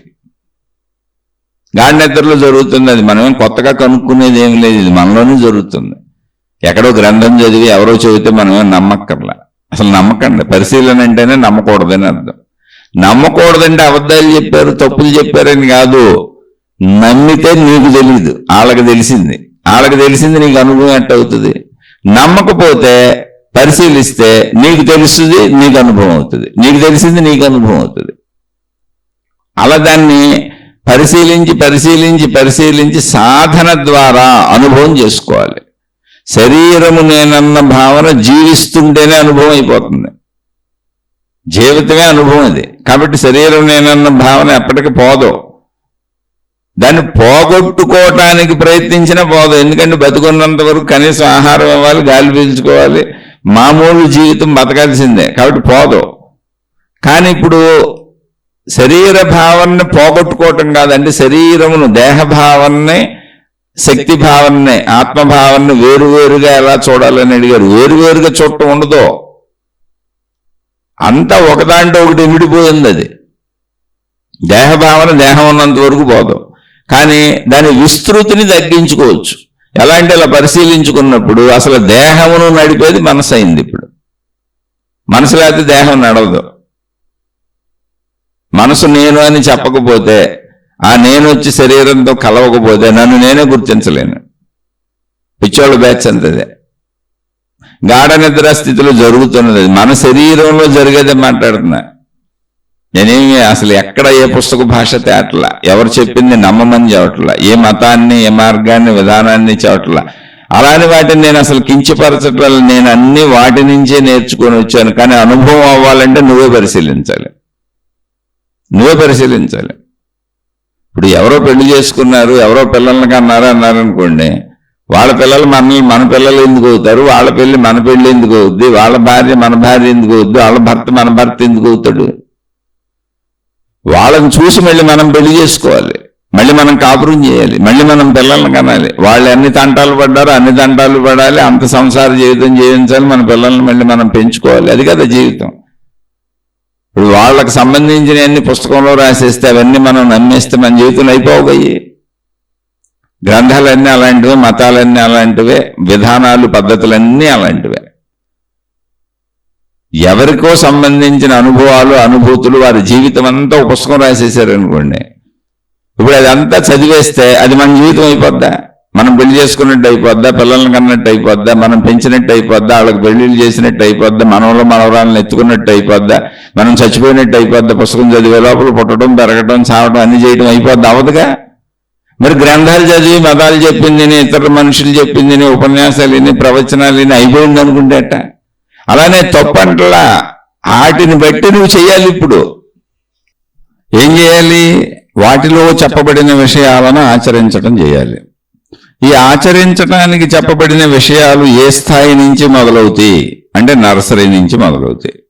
నర్సరీలో పిల్లలకి బొమ్మలతో ఆటలాడిస్తారు, అలా మొదలవుతుంది. అలాగే మన దగ్గర ఇది భౌతిక చదువులు నర్సరీలో బొమ్మలతో మొదలవుతాయి చిన్నపిల్లలకి. అలాగే మామూలు మనిషికి నేను శరీరం అన్న భావనతో మొదలవుతుంది. అంటే ఆధ్యాత్మిక చదువు ఎక్కడ మొదలవుతుంది? శరీర భావనతో, శరీరాన్ని గమనించుకోవడంతో మొదలవుతుంది. అలా శరీరాన్ని గమనిస్తే నేను శరీరం అనుకున్నాం, నేను శరీరం అనుకుని జీవిస్తున్నాం, ఈ శరీరం కోసం బతుకుతున్నాం, ఈ శరీరం కోసం అన్ని చేస్తున్నాం, ఈ శరీరం సుఖంగా ఉండటానికి సుఖభోగాల కోసం విశ్వ ప్రయత్నం చేసుకున్నాం. ఓకే, అంత బాగానే ఉంది. కానీ ఒక్కసారి గమనించండి, అసలు ఈ శరీర పుట్టుక మన చేతిలో ఉందా? ఈ శరీర మరణం మన చేతిలో ఉందా? మధ్యలో ఉన్న జీవిత కాలంలో శరీర పెరుగుదల, తరుగుదల, ఎదుగుదల ఇవన్నీ అసలు మన చేతిలో ఉన్నాయా? దానంతటా సాగిపోతుంది. పుట్టుక కూడా ఎవరి చేతిలో లేదు, దానంతటా జరిగింది. మరణం దానంతటా వస్తుంది. మధ్యలో శరీరం దానంతటది ఎదిగిపోతుంది. ఎక్కడ మనం నేను ఈ శరీరం అన్న భావనతో జీవిస్తున్నాం, నాదేనే ఈ శరీరం అనుకొని జీవిస్తున్నాం తప్ప దాని మీద మనకి ఎటువంటి సంపూర్ణ హక్కులు లేవు. దానంతటా అది నియమిత ప్రకారం సాగిపోతుంది. సృష్టి విధానంలో, పద్ధతిలో, ఒక ప్రణాళికలో సాగిపోతుంది. అప్పుడు కొంచెం పరిశీలించిన వాళ్ళకి ఈ విషయం అర్థమవుద్ది, నా సొంత శరీరం మీద నా అధికారం ఏమి లేదని. మనకి ఏదన్నా అధికారం ఉందని మనం భావించుకుంటున్నాం ఏంటి? ఒక 1000 రకాలు తినే పదార్థాలు ఉంటే 1000 రకాలు తినే పదార్థాల్లో కొన్ని ఇష్టమని, కొన్ని అయిష్టమని ఏర్పరచుకున్నాం. ఒక 1000 రకాలు కట్టుకుని ఉంటే అందులో కొన్ని ఇష్టమని, కొన్ని అయిష్టమని ఏర్పరచుకున్నాం. అలా మన జీవితంలో మానవుడు అనుభవించడానికి, మానవుడు పొందటానికి ఉన్న విషయాలలో, వస్తువులలో, మనుషులలో అన్నింటిలో ఇష్టాయిష్టములు ఏర్పరచుకున్నాం. మనం ఏర్పరుచుకున్నాం కానీ ఇష్టాయిష్టములు ఏర్పరుచుకోకుండా జీవిస్తే ఇప్పుడు వచ్చిన నష్టం ఏంటి? ఆధ్యాత్మిక చెప్పేది అదే. సృష్టిలో ఉన్నవన్నీ మానవుడిగా నీకు తినడానికి పనికిరావు, నీకు పనికొచ్చే కొన్నే ఉన్నాయి. ఆ కొన్నింటిలో మళ్ళీ ఇష్టం అయిష్టం ఎందుకు? అన్నింటిలోనూ నీకు అవసరమైంది ఉంది, నిన్ను బతికించేది ఉంది. కాబట్టి ఏది దొరికితే దాంతో హాయిగా బతుకు. అలా తినేవే కాదు, మిగిలిన అన్ని విషయాలలోనూ మానవ జాతికి సంబంధించినవి కొన్నే ఉంటాయి మానవుడు ఉపయోగించుకోగలిగినవి. అలా ఉపయోగించుకుంటూ నీకు దొరికిన వాటితో సంతృప్తిగా ఉండాలి. మనుషులైనా, పదార్థాలైనా, వస్తువులైనా, విషయాలైనా, దృశ్యాలైనా, శబ్దాలైనా, వాసనలైనా, ఏవైనా, శబ్దస్పర్శ రూపరస గంధములు ఏవైనా. మళ్ళీ వాటిలో ఇష్టాయిష్టములు ఎందుకు ఏర్పరుచుకుంటున్నావు? దానివల్ల నీకు దుఃఖం వస్తుంది. First point. రెండవ పాయింట్, ఇది ఇలాగే జరగాలని నిర్ధారించుకోవడం వల్ల దుఃఖం వస్తుంది. ఎందుకని? సృష్టి మొత్తం దాని పద్ధతిలో అది సాగిపోతూ ఉంటే జనన మరణములే అసలు మన చేతిలో లేకుండా, శరీర పెరుగుదలే, దాని తరుగుదలే, దాని ఎదుగుదలే మన చేతిలో లేకుండా దాని ఇష్టం వచ్చినట్టు అది సాగిపోతుంటే మన సొంత శరీరం మొత్తం సృష్టి అంతా ఇందులో మళ్ళీ ఇది ఇలాగే జరగాలి, మా అబ్బాయికి ఎలా జరగాలి, మా అమ్మాయికి ఎలా జరగాలి, నాకు ఎలా జరగాలి, నా కుటుంబానికి ఎలా జరగాలి, ఇలాగే జరగాలని నేను అనుకుంటే ఎలా కుదురుతుంది? అందుకని ఇదంతా గమనించినటువంటి మహాత్ములు ఆధ్యాత్మిక చదువుగా సత్యాన్ని చెప్పారు. సృష్టి సత్యం అది. చదువు అంటే ఇప్పుడు సత్యమే. సత్యం చదువుగా చెప్పబడుతూ ఉంటుంది, అది ఉన్న విషయం అంతే. అది భ్రమలకు లోనవద్దని చెప్పారు. నాయన, నీకు ఉన్నదానితో, నీకు దొరికిన దానితో, నీకు ఉన్నవారితో, నీకున్న శరీరంతో, నీకున్న మనుషులతో, నీకు దొరికిన అంటే నీ ప్రయత్నంతో, నీ తెలివితో, నీ ప్రజ్ఞతో, నీకు దొరికిన వనరులతో, వసతులతో హాయిగా ఉండు, అనుభవించన్ని. వద్దని చెప్పలేదు, పారేయమని చెప్పలేదు. నీకు దొరికిన వాటితో సంతుష్టిగా ఉండు. మొత్తం ప్రపంచంలో అన్ని నాకు దొరికేయాలని కోరుకోకు, లేదా ఫలానవే నాకు దొరకాలని కోరుకోకు, ఫలానవి నాకు వద్దని అనుకోకు. మానవుడికి ఏది అవసరమో అదంతా మానవ జాతికి లభిస్తూ ఉంటుంది. అందులో అనేక రకాల్లో కొన్ని నీకు లభిస్తూ ఉంటాయి. అదొక సత్యం, సృష్టి సత్యం, వాస్తవిక సత్యం. అప్పుడు ఇష్టములు ఏర్పరుచుకోకు, నిర్ధారించుకొని ప్రణాళికలు ఇలాగే జరగాలని అనుకోకు, ప్రయత్నించు. నిష్కామ కర్మయోగం అని చెప్పబడుతుంది. అంటే ఏంటి? పని చేయి, ఫలితాన్ని ఆశించుకో. ఎందుకని పని చేయకపోతే అసలు ఏమీ దొరకదు. పని చేసి నాకు ఇటువంటి ఫలితమే కావాలన్నావు అనుకో, అది వస్తుందో రాదో తెలియదు. ఎందుకంటే అది సృష్టిలో ఆధారపడి ఉంది. ఫలితాలు ఎదుటి నుంచి రావాలి. ఓ మొక్క పెట్టాం, ఎన్ని కాయలు కాస్తుందో ఎన్ని పువ్వులు పోస్తుందో మనకేం తెలుసు. నాకు ఎన్ని కాయలు కావాలి, ఎన్ని పువ్వులు పూయాలంటే ఎక్కువ రావచ్చు, తక్కువ రావచ్చు. అలా ఫలితములు ఎలా వస్తాయి అనేది నీ చేతిలో లేదు కనుక, పని చేస్తే ఫలితం అంటూ ఏదో ఒకటి ఖచ్చితంగా వస్తుంది కనుక వచ్చిన ఫలితంతో తృప్తిగా ఉండు, ఫలిత నిర్ధారణ చెయ్యకు అని చెప్పారు. ఎందుకని అదే ఉన్న సత్యం కనుక. కాబట్టి నా జీవితంలో అయినా మన వాళ్ళ జీవితాలలో అయినా ఇలాగే జరగాలని అనుకోకు, ప్రయత్నించు, జరిగిన దాన్ని స్వీకరించుకుంటూ వెళ్ళిపో. ఇవన్నీ సత్యాలు. ఇది ఎప్పుడు తెలుస్తుంది? ఆధ్యాత్మిక చదువు చదువుకుంటూ ఉంటే శరీర స్థితిగతి తెలుస్తుంది. ఈ శరీరము మన చేతిలో లేదు, సృష్టి నియంత్రణలో సాగుతుందని తెలుస్తుంది. అలా సాగుతున్న శరీరాన్ని అసలు నడిపేది మనసు అని తెలుస్తుంది. మళ్ళీ ఈ మనసు కొత్తదేం కాదు, మనం ప్రపంచం నుంచి నేర్చుకున్న, తెలుసుకున్న, గ్రహించిన విషయాలే మనసుగా ఏర్పడిందని తెలుస్తుంది. ఆ మనసు అనేది ఎక్కడ ఏర్పడింది అంటే మనలో ఉన్న ప్రాణశక్తిలో ఏర్పడిందని తెలుస్తుంది. మనసులో ఉన్న విషయాలన్నీ తీసి పక్కన పెడితే ఆ మనసే ప్రాణశక్తిగా ఉందని తెలుస్తుంది. ఆ ప్రాణశక్తిలోకి వెళ్ళి నిశ్చలంగా నిర్మలంగా కూర్చోగలిగితే అదే అనంత ఆత్మశక్తి, విశ్వశక్తి, సృష్టి శక్తి, అదే ఆకాశము అనేటువంటి అనుభవం తెలుస్తుంది. ఇప్పుడు ఇవన్నీ తెలియాలంటే ఏం చేయాలి? మనం చదువుకోవాలి. శరీరము నిజమే, శరీరాన్ని నడిపే మనసు నిజమే. మనసు తయారైంది, మనసు తయారవడానికి, శరీరం నిలబడటానికి మనలో ప్రాణశక్తి ఉందన్నది నిజమే. ప్రాణశక్తి స్వచ్ఛంగా ప్యూర్గా ఉందన్నది నిజమే. ఈ ప్రాణశక్తి, స్వచ్ఛమైన ప్రాణశక్తికి మనసులో ఉన్న విషయాలను తీసేసి ప్యూర్ ప్రాణశక్తిలోకి వెళ్ళి ఆ విషయాలను కాసేపు వదిలేయగలిగితే ప్రాణశక్తి యొక్క అనంతత్వం తెలుస్తుంది. అప్పుడు దాన్ని ఆత్మశక్తి అంటారు అన్నది నిజమే. ఇవన్నీ సాధన చేసి వెళ్తే కదా తెలిసేది. వీటి పేరే సాధనలు. అలానే సాధన చేయడానికి ఏముంది? అక్కడ చదువే. నీకు ఇంతకు ముందు అన్నటువంటి అలవాట్లను తప్పించుకుంటూ వెళ్ళాలి. అలవాటు చేసేసాం. మనసు కదిపేసుకోవటం, కుదిపేసుకోవటం, ఏడవటం, నవ్వటం, పరుగులు పెట్టడం, కదలటం, నిరంతరం ఏదో ఒక చలన ప్రక్రియ మనసుకు అలవాటు చేసాం. నిశ్చలంగా ఉండటం, ప్రశాంతంగా ఉండటం, కాసేపు అయినా కుదురుగా ఉండటం, ఏకాంతంగా ఉండటం, ఒంటరిగా ఉండటం, ఇలాంటివి ఎప్పుడు అలవాటు చేయలేదు అసలు. మనం నిత్యం ఏదో ఒకటి చేయటం. ఆఖరికి తోచనం తోడుకోళ్ళు పుట్టింటికి వెళ్ళిందని సామెత ఉంది. ఏ పని లేకపోతే ఏదో ఒకటి ఎవరింటికి వెళ్ళి కౌరులు చెబుతారు, ఎవరికో ఫోన్లు చేస్తారు, ఏదో మాట్లాడతారు, కానీ ప్రశాంతంగా మాత్రం కూర్చోరు. ప్రశాంతంగా ఉంటే నువ్వు నీకు అర్థమవుతావు. నీలో అంటే మనం శరీరం వైపు నుంచి చూస్తున్నాం కనుక అనంత ఆత్మశక్తి అంటే అదేదో పెద్దగా అనిపిస్తుంది మనకి. కాదు, అసలు అనంత ఆత్మశక్తి వైపు నుంచి చూడాలి. మనలో ఉన్నటువంటి ప్రశాంతత అనంత ఆత్మశక్తి. నువ్వు ప్రశాంతంగా ఉండటం, చక్కగా కాసేపు నిశ్శబ్దంగా ఉండటం, ఏకాంతంగా ఉండటం, ఒంటరిగా ఉండటం, రోజుకు ఒక్క 10 నిమిషాలు ప్రాక్టీస్ చేయ చాలు. అదే అనంత ఆత్మశక్తి. ఒక టైంకి తెలుస్తుంది నీకు. నీలో నిశ్చలత్వము అనంత ఆత్మశక్తి, నీ ప్రాణశక్తి, అదే ఆకాశము. బాహ్యంలో ఆకాశంగా దాన్ని గుర్తించు. అది నీ లోపల ఉన్న ఆకాశం నిశ్చలంగా, నిర్మలంగా, ప్రశాంతంగా ఉంటుంది. అందులోనే మనసు ఏర్పడుతుంది. శరీరంతో చేసే ప్రక్రియల వలన మనసును బతకడానికి అవసరంగా శరీరపరంగా మనసు తప్పదు. కాబట్టి మనసుని ఇష్టాయిష్టములు అనేటువంటి ఆ ద్వంద్వత్వంలో చిక్కుకొనివ్వకుండా, సుఖదుఖాలు అనేటువంటి దాంట్లో కొట్టుకుపోనివ్వకుండా, నా జీవితంలో ఇలాగే జరగాలి, మా వాళ్ళ జీవితాల్లో ఇలాగే జరగాలి, నేను అనుకున్నట్టే జరగాలని అనంత విశ్వంలో నీ సొంత ప్రణాళికలు వేయకుండా చక్కగా నువ్వు అనుకున్నట్టు సాగిపో. వచ్చిన ఫలితాన్ని స్వీకరించుకో, అన్నీ అనుభవించు. వివాహాలు చేసుకో, పిల్లలను కను, పెంచుకో, తల్లిదండ్రులతో ఉండు, అన్నదమ్ములతో ఉండు, అక్క చెల్లెలతో ఉండు, స్నేహితులతో ఉండు. కానీ నిర్ధారించినటువంటి ప్రణాళిక వేసుకోకు. అలాగే జరగకపోతే నీకు దుఃఖం వస్తుంది. అంతే. నువ్వు అనుకో, ప్రణాళిక వేసుకో, సాగు. జరిగినా జరగకపోయినా అది సృష్టి నిర్ణయంగా అంగీకరించి స్వీకరించి వెళ్ళిపో. ఎందుకని సృష్టిలో నువ్వు ధూళికణం కనుక.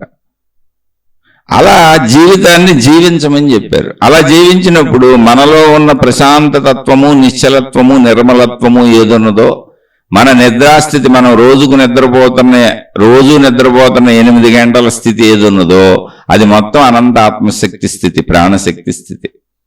అదే దాని ఎరుకని మనకు ఎవరో నేర్పలేదు కనుక, చిన్నప్పటి నుంచి చెప్పలేదు కనుక, మనం దాన్ని చదువుకోలేదు కనుక దాన్ని ఆత్మశక్తి స్థితి అనకుండా నిద్రాస్థితి, నిద్రపోయాను అంటున్నాం.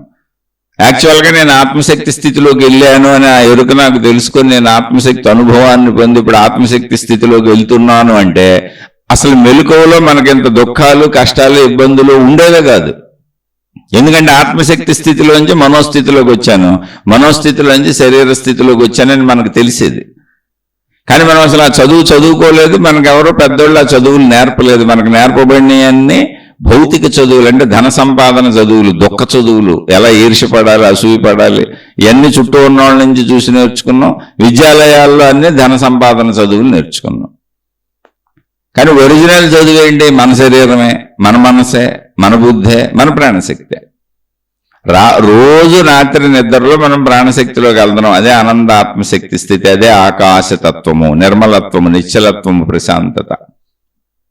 ఇప్పుడు దాన్ని నిద్రాస్థితిలో మనం ఎరుకు తెచ్చుకోలేము. ఎందుకంటే మెలకువలో ఎరుకు పొందితే నిద్రలో అక్కడికి వెళ్తున్నానని ఒక జాగరూకతతో నిద్రలోకి వెళ్ళేవాళ్ళం, తెలిసి వెళ్ళేవాళ్ళం. అసలు మనకు ఆ స్థితే తెలియదు. అందుకని ఇప్పుడు మెలకువలో ప్రశాంతంగా ఉండడం అలవాటు చేసుకో. పావుగంట ప్రశాంతంగా కూర్చో, ఒక 10 నిమిషాలు ప్రశాంతంగా కూర్చో చాలు. ముందు మనసు పరుగులు చేస్తూ ఉంటుంది, అయినా కూర్చో చాలు. ఏకాంతంగా ఉండు, ఒంటరిగా ఉండు, ప్రశాంతంగా ఉండు. 10 నిమిషాలు చాలు, పావుగంట చాలు. అది అనంత ఆత్మశక్తి స్థితి అని నమ్ము. ముందు నమ్మి ఉండు, కూర్చో చాలు. అంటే మనలో ఉన్న నిశ్చలత్వము, ప్రశాంతత ఆత్మశక్తి స్థితి. మనలో ఉన్న సంతృప్తి ఆత్మశక్తి స్థితి. మనలో ఉన్న హాయి, ఆనందము, సంతృప్తి ఆత్మశక్తి స్థితి. మనలో ఉన్నటువంటి ప్రయత్నము, చలనము, కదలిక మనోస్థితి. అది మనసు నిరంతరం చలిస్తూ కదులుతూ ఉంటుంది. అది కదిలి శరీరాన్ని కదుపుతూ ఉంటుంది. శారీరక అవసరతల కోసం కదలక తప్పదు. ఎప్పటికీ దేహభావనను పోగొట్టుకోవడం కుదరదు. దేహభావన వేరు, ఆత్మభావన వేరు. వేరువేరుగా 2 భావాలు కుదుర్చుకోవడం కుదరదు. కానీ వేరువేరుగా అనుకోవచ్చు. ఇప్పుడు ఒక వ్యక్తి ఉన్నాడు, ఆ వ్యక్తి కొడుకు వచ్చినప్పుడు తండ్రిగా ప్రవర్తిస్తాడు, తన తండ్రి వచ్చినప్పుడు కొడుకుగా ప్రవర్తిస్తాడు, భార్య దగ్గర భర్తగా ప్రవర్తిస్తాడు, కూతురు దగ్గర తండ్రిగా ప్రవర్తిస్తాడు, చెల్లి దగ్గర అన్నగా ప్రవర్తిస్తాడు, స్నేహితుల దగ్గర స్నేహితుడుగా ఉంటాడు. అనేక సంబంధ బాంధవ్యాల మధ్య ఒకే వ్యక్తి అన్ని సంబంధ బాంధవ్యాలతోనూ పూర్తి వ్యతిరేకంగా ప్రవర్తిస్తూ ఉంటాడు. కానీ మనిషి ఒక్కడే. అలాగే ఒకే ఒక్కడిని నేను, ఆత్మశక్తిని నేనే, మనస్సుని నేనే, శరీరమును నేనే.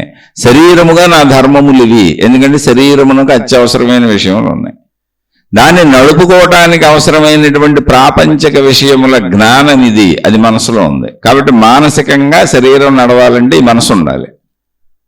శరీరాన్ని ఎంత అవసరమో అంత నడుపుకొని, అంత నడుపుకోవటానికి మనసును ఉపయోగించుకొని, మిగిలిన సమయం ఆగిపోయి నిశ్చలత్వంలో నేను అనంత ఆత్మశక్తిని అన్న ఎరుకలో స్థిరభావాన్ని పెంచుకోవాలి.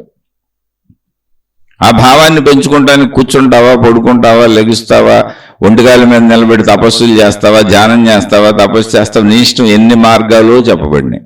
నీకు నచ్చిన మార్గం చేసుకో, లేదా నీకు నువ్వే చెప్పుకొని ప్రశాంతంగా కూర్చొని చెప్పుకో, ఇది నేను ఇప్పుడు నిశ్చలత్వం, నిర్మలత్వం, అనంత ఆత్మశక్తి స్థితిలో ఉన్నాను అని.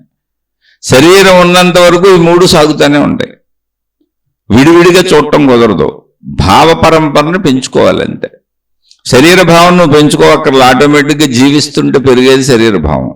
శరీర భావం జీవిస్తుంటే ఎప్పుడు పెరుగుతూ ఉంటుందో, శరీరం కదలాలన్నా ప్రయత్నించాలన్నా ఆటోమేటిక్గా మనసు దాన్ని కదపాలి. కాబట్టి మనోభావం కూడా పెరుగుతూనే ఉంటుంది. శరీర మనోభావాలు వాటంతటా జీవిస్తుంటే, బ్రతుకుతుంటే, నిద్రపోతుంటే, లేస్తుంటే, క్రియలు చేస్తుంటే అవే పెరిగిపోతూ ఉంటాయి. శరీర మనోభావాలు వాటంతటా పెరిగిపోతాయి, జీవిస్తుంటేనే పెరిగిపోతాయి. ఇక్కడ మనకి పెరగని భావం ఏంటి? అనంత ఆత్మశక్తి భావం. కాబట్టి శరీర మనోభావాలను వాటి అవసరార్థం గడిపేసుకొని కొంత సమయం మిగిల్చుకొని నేను అనంత ఆత్మశక్తినన్న నిశ్చల నిర్మల ఆకాశతత్వపు భావాన్ని మనం కలిగించుకోవాలి. ఇప్పుడు పెంచుకోవాలి మనలో. దానికి కూర్చో, కాసేపు చెప్పుకో, నిశ్చలంగా ఉండు, నిర్మలంగా ఉండు, ప్రశాంతంగా ఉండు, ట్రై చెయ్యి. వచ్చే వరకు ట్రై చెయ్యి, ఆ భావం స్థిరపడే వరకు ట్రై చెయ్యి.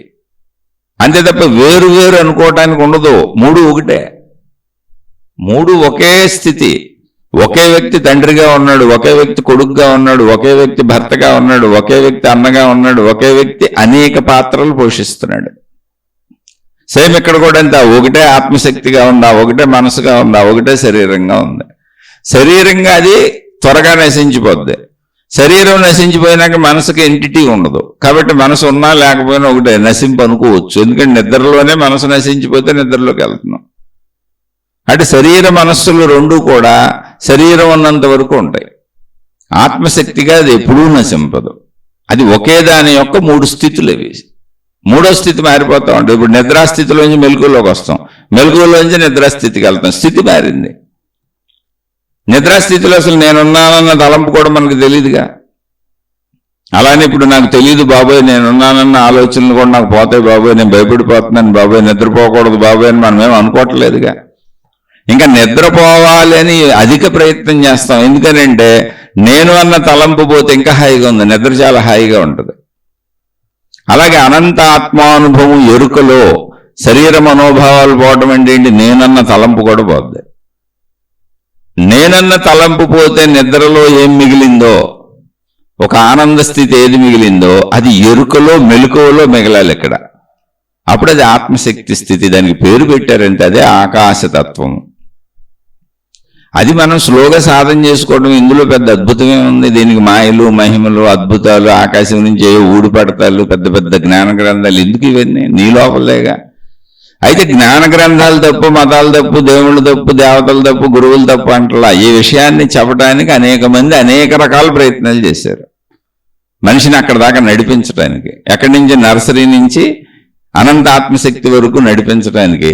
అది నువ్వే అని చెప్పడానికి. అంటే ఆ ప్రయత్నం మనకు మనం చేసుకోవాలంటే, ఎవరికి వాళ్ళు చేసుకోవాలి. అది వేరువేరుగా శరీరం వేరు ఆత్మశక్తి వేరు అని చూడటం ఎలా అని కుదిరేది కాదు. అది శరీర మనోభావాలు ఆటోమేటిక్గా జీవిస్తుంటే పెరిగిపోతూ ఉంటాయి. కాబట్టి వాటి గురించి ప్రయత్నించక్కర్లా. జీవిస్తూ కొంత సమయం మిగిల్చుకో. ఆత్మజ్ఞానం విను, ఆధ్యాత్మికత విను, ఆత్మ గురించి ధ్యాస పెరిగే వరకు శ్రవణం చేయి, మననం చేయి. అనంత ఆత్మశక్తి ఎరుకను తెలుసుకో. అది ఆకాశతత్వం వల్లే ఉంటుందని తెలుసుకో. పదే పదే విను, 1,00,000 సార్లు విను, 1,00,00,000 సార్లు విను, మననం చేసుకో. ఓ 10 నిమిషాలు, పావు గంట ఆ విన్నదాని స్థితిలో, ఆకాశ స్థితిలో నిర్మలంగా నిశ్చలంగా మనసుని శరీరాన్ని వదిలేసి అలా స్థిరంగా ఉండటం నేర్చుకో. కొత్తలో కుదరదు, ప్రాక్టీస్ చేస్తుంటే ఖచ్చితంగా కుదురుతుంది. ఆ స్థితిలోనే మేము పొందామని అనేక మంది జీవన్ముక్తులైన మహాత్ములు చెప్పబట్టే మనం ఈ విద్య, ఆత్మ విద్యను, ఈ బ్రహ్మ విద్యను ఆధ్యాత్మిక చదువు పేరుతో చదువుకుంటున్నాం. అంతే తప్ప ఇది విడదీయటానికి లేదు. ఒకే దాని యొక్క 3 స్థితులు ఇవి. అది అనంత ఆత్మశక్తిగా శాశ్వతమైనది. మనసుగా శరీరం ఉన్నంత వరకు మనసుగా ఉంటుంది. శరీరం నశించిపోయినాక మనసుతో అవసరం కూడా లేదు, అది ఆత్మశక్తిగా ఉండిపోద్ది. ఇవన్నీ ఎప్పుడు నేను అనంత ఆత్మశక్తిని మనం శరీరం ఉండగానే తెలుసుకుంటే. ఒకవేళ అలా తెలుసుకోకుండా మనం చనిపోతే, అంటే నేను శరీరం అన్న భావనలో చనిపోతే, దానికి మహాత్ములు చెప్పింది ఏంటంటే అనేక జన్మలు ఎత్తుతూనే ఉంటారు. ఎప్పటి వరకు? నేను ఆత్మశక్తిని తెలుసుకునే వరకు జన్మలు ఎత్తుతూనే ఉంటారు, మళ్ళీ శరీరం ధరిస్తూనే ఉంటారు. ఎందుకని అంటే మనసు నిర్మూలనం అవ్వలేదు. చనిపోయినాక మనసు ప్రాణశక్తి కనుక, ఆ ప్రాణశక్తి అనంత ఆత్మశక్తి కనుక, ఆ మనసులో శరీర భావములే ఉన్నవి కనుక, ఇప్పుడు ఆ మనసు నశించిపోయిన శరీరము వదిలేసి కొత్త శరీరం కోసం ప్రయత్నించుకొని మళ్ళీ మరుజన్మలు మనిషి పొందుతూ ఉంటాడు అనేటువంటి మన పూర్వీకులైన పెద్దలు కొంతమంది దీన్ని తెలియజేశారు. కొన్ని మతాల్లో ఈ సిద్ధాంతాన్ని నమ్మరు, పునర్జన్మ సిద్ధాంతాన్ని. కొన్ని మతాలలో అంటే ఈ పునర్జన్మ సిద్ధాంతం చెప్పకపోతే నేను అనంతాత్మశక్తిని అన్న ఎరుక కరిగే వరకు జన్మలు రావటం అనేటువంటి సత్యము నిజమే అయి ఉండాలి. ఎందుకని? లేకపోతే మోక్షమో ఆత్మసాక్షాత్కారమో ఆత్మానుభూతి జీవన్ముక్త స్థితి ఉండవు కదా. ఆ స్థితిని పొందామని మహాత్ములు చెబుతున్నారు. అది పొందితే తప్ప జన్మ పరంపర ఆగదు. ఎందుకని?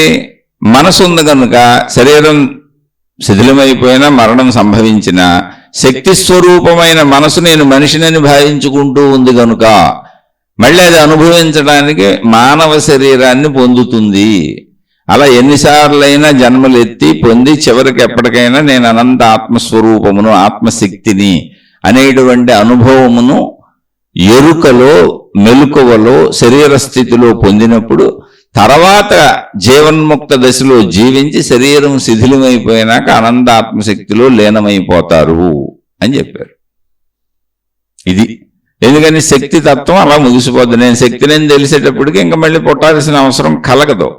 ఎప్పుడైతే నేను శక్తిని కాదనుకుంటున్నామో మళ్ళీ పదే పదే పుడతా ఉంటాం. ఎందుకని నేను మనిషిని మనమే అనుకుంటున్నాం కనుక అనేది మహాత్ములు చెప్పినటువంటి ఈ ఆత్మజ్ఞాన చదువులో పునర్జన్మ సిద్ధాంతం కూడా కలిసి ఉంది. దాన్ని నేను అంగీకరిస్తున్నాను, నమ్ముతున్నాను. ఎందుకనంటే ఆత్మశక్తి యొక్క తత్వం సంపూర్ణత్వంగా పరిపూర్ణం అవ్వాలి అంటే ఖచ్చితంగా మనిషి నేను ఆత్మశక్తిని తెలుసుకోవాలి. తెలుసుకోకుండా మరణించినంత కాలం ఖచ్చితంగా నేను మనిషిని అన్న భావన ఉంటుంది కనుక ఆ భావన మనసు శక్తి నశించదు కనుక, మనసు చావదు కనుక, చనిపోయేది శరీరం కనుక, మనసులో మానవ భావాలే ఉంటాయి కనుక ఖచ్చితంగా మళ్ళీ ఇంకో శరీరం కోసం ఆ మనసు ప్రయత్నించుకుంటుంది అనేది లాజికల్గా, తర్కబద్ధంగా కరెక్ట్గా ఉంది. అంటే జ్ఞానపరంగా ఆలోచించినప్పుడు. కాబట్టి పునర్జన్మలు ఉండొచ్చు. ఎప్పటి వరకు? నేను అనంత ఆత్మశక్తినన్న ఎరుక పొందే వరకు. కాబట్టి అనంత ఆత్మశక్తినన్న ఎరుకను పొందే ప్రయత్నం చేద్దాం. అది అద్భుతం కాదు, మహిమ కాదు, మాయ కాదు, ఏమీ కాదు. అది మన స్వస్వరూపము. రోజు ఒక 10 నిమిషాలు, పావు గంట ప్రశాంతంగా కూర్చొని చక్కగా నీ చుట్టూ ఉన్న ఆకాశాన్ని గమనించి చక్కగా ఆకాశ స్థితిలో లీనమైపోతూ నేను అనంత ఆత్మశక్తిని కాసేపు శరీర భావాన్ని, మనోభావాన్ని వదిలి, ఎక్కువసేపు అక్కర్లో పావు గంట చాలు. అలా ముందు అలవాటు చేసుకో. కుదరకపోవచ్చు, ట్రై చేస్తూ ఉండండి. కుదరకపోతే వచ్చిన ఇబ్బంది ఏం లేదు, కొంతకాలానికి అదే కుదురుద్ది. శరీర మనోభావాలు ఆటోమేటిక్గా జీవిస్తుంటే అవి పెరుగుతూ ఉంటాయి. ఎప్పుడైతే ఆత్మశక్తి భావాన్ని పెంచుకుంటూ ఉంటామో శరీర మనోభావాలు ఆటోమేటిక్గా తగ్గుతూ ఉంటాయి. ఆ ప్రాసెస్ అదే జరిగిపోద్ది, మనం ఏం చెయ్యక్కర్లా. అదే ఆటోమేటిక్గా శరీరం తీసుకుంటుంది అన్నిటినీ, మనసు తీసుకుంటుంది అన్నిటినీ, భావాలను గ్రహించుకుంటుంది. ఆ సాధన అదే జరిగిపోద్ది. మనం జస్ట్ కొంచెం ప్రయత్నించి కూర్చుంటే చాలు. మిగిలిన ప్రాసెస్ అంతా కాలంలో జరిగిపోద్ది. ఎదురు చూడకూడదు, ఎప్పుడు జరుగుద్ది, ఏదైనా మెరుపులు మెరుస్తాయో, వెలుగులు వస్తాయో, నువ్వేమీ చేయక్కర్లా. ఆ భావాన్ని మననం చేసుకుంటూ రోజులో, దినచర్యలో, నిత్య దినచర్య ఏదో ఉందో అందులో భాగంగా కాసేపు ఏకాంతంగా కూర్చోవటం, ఒంటరిగా ఉండటం, ఏమీ చేయకుండా ఉండటం, నిశ్చలంగా ఉండటం, ఆకాశం వల్లే నిర్మలంగా ఉండటం అనేది ఒక పావు గంట పెట్టుకో దినచర్యలో భాగంగా. మిగిలిన జరగవలసిందంతా అది జరిగిపోద్ది. ఇప్పుడు మనం ఆకలేసింది ఆహారం తిన్నాం, అంతవరకు మనకు తెలుసు. తర్వాత ఏం జరుగుద్దో మనకు తెలుసు. ఆ తర్వాత జరగవలసిందంతా శరీరం జరిపేసుకుంటుంది, దాన్ని శక్తిగా మార్చేసుకుంటుంది, మలమూత్ర విసర్జనల కింద తోసేస్తుంది. అలాగే ఒక పావు గంట నువ్వు ఆకాశతత్వంలో, అనంతాత్మశక్తి భావనలో, శరీర మనోభావాలకు లోను కాకుండా కూర్చో, ట్రై చెయ్యి. తర్వాత జరగాల్సింది జరిగిపోతూ ఉంటుంది. అదే మోక్షం వైపు వెళ్ళిపోద్ది, అదే అనంత ఆత్మ సాక్షాత్కారం వైపు వెళ్ళిపోద్ది. అవేమి అద్భుతాలు కాదు, అవి మన సహజ చర్యలు. అది మనమే, మన స్వస్వరూపమే. అది మన స్వస్వరూపాన్ని పొందడానికి అంత పెద్ద అద్భుతాలు ఏముంటాయి అక్కడ? అంత పెద్ద శ్రమ ఏముంటుంది? నువ్వు కూర్చోలేకపోవడమే నీకున్న కష్టం అంతే. అలా కూర్చుని ప్రయత్నం చేయాలి. ఆలోచించి చూడండి. అర్థం కాకపోతే మళ్ళీ అడగండి, తప్పకుండా చెప్పుకునే ప్రయత్నం చేద్దాం. ఇది కేవలం నాకు అనిపించిన నా సొంత విశ్లేషణ మాత్రమే. ఇందులో మంచి ఉంటే తీసుకోండి, చెడు ఉంటే వదిలేసేయండి. అన్నీ ఆమోదింపదగినవే, అన్నీ అవసరమైనవే. మీకు ఏది సూటబుల్గా ఉంటే దాన్ని పట్టుకొని ముందుకు సాగండి. నేను చెప్పింది నచ్చని వాళ్ళు, నేను అతి సామాన్య మానవుణ్ణి, దయించి నన్ను క్షమించి వదిలివేసి హాయిగా మీ మార్గాల్లో మీరు సాగిపోండి. ఇది అర్థమవుతున్న వాళ్ళు, అర్థమై ఆచరిస్తున్న వాళ్ళు, మీకేమైనా సందేహాలు వస్తే అడిగే ప్రయత్నం చేయండి. ఆధ్యాత్మిక చదువుగా జస్ట్ చదువుకుందాం అంతే. ఇదొక చదువు, మన స్వస్వరూప చదువు, మన సంపూర్ణత్వాన్ని మనం చదువుకునే ప్రయత్నం చేస్తున్నాం, తెలుసుకునే ప్రయత్నం చేస్తున్నాం ఈ చదువు ద్వారా. శుభమస్తు. మీకు, మీ కుటుంబ సభ్యులకు మేలు చేకూరుగాక. మరలా మరొక కొత్త శీర్షికతో కలుసుకుందాం.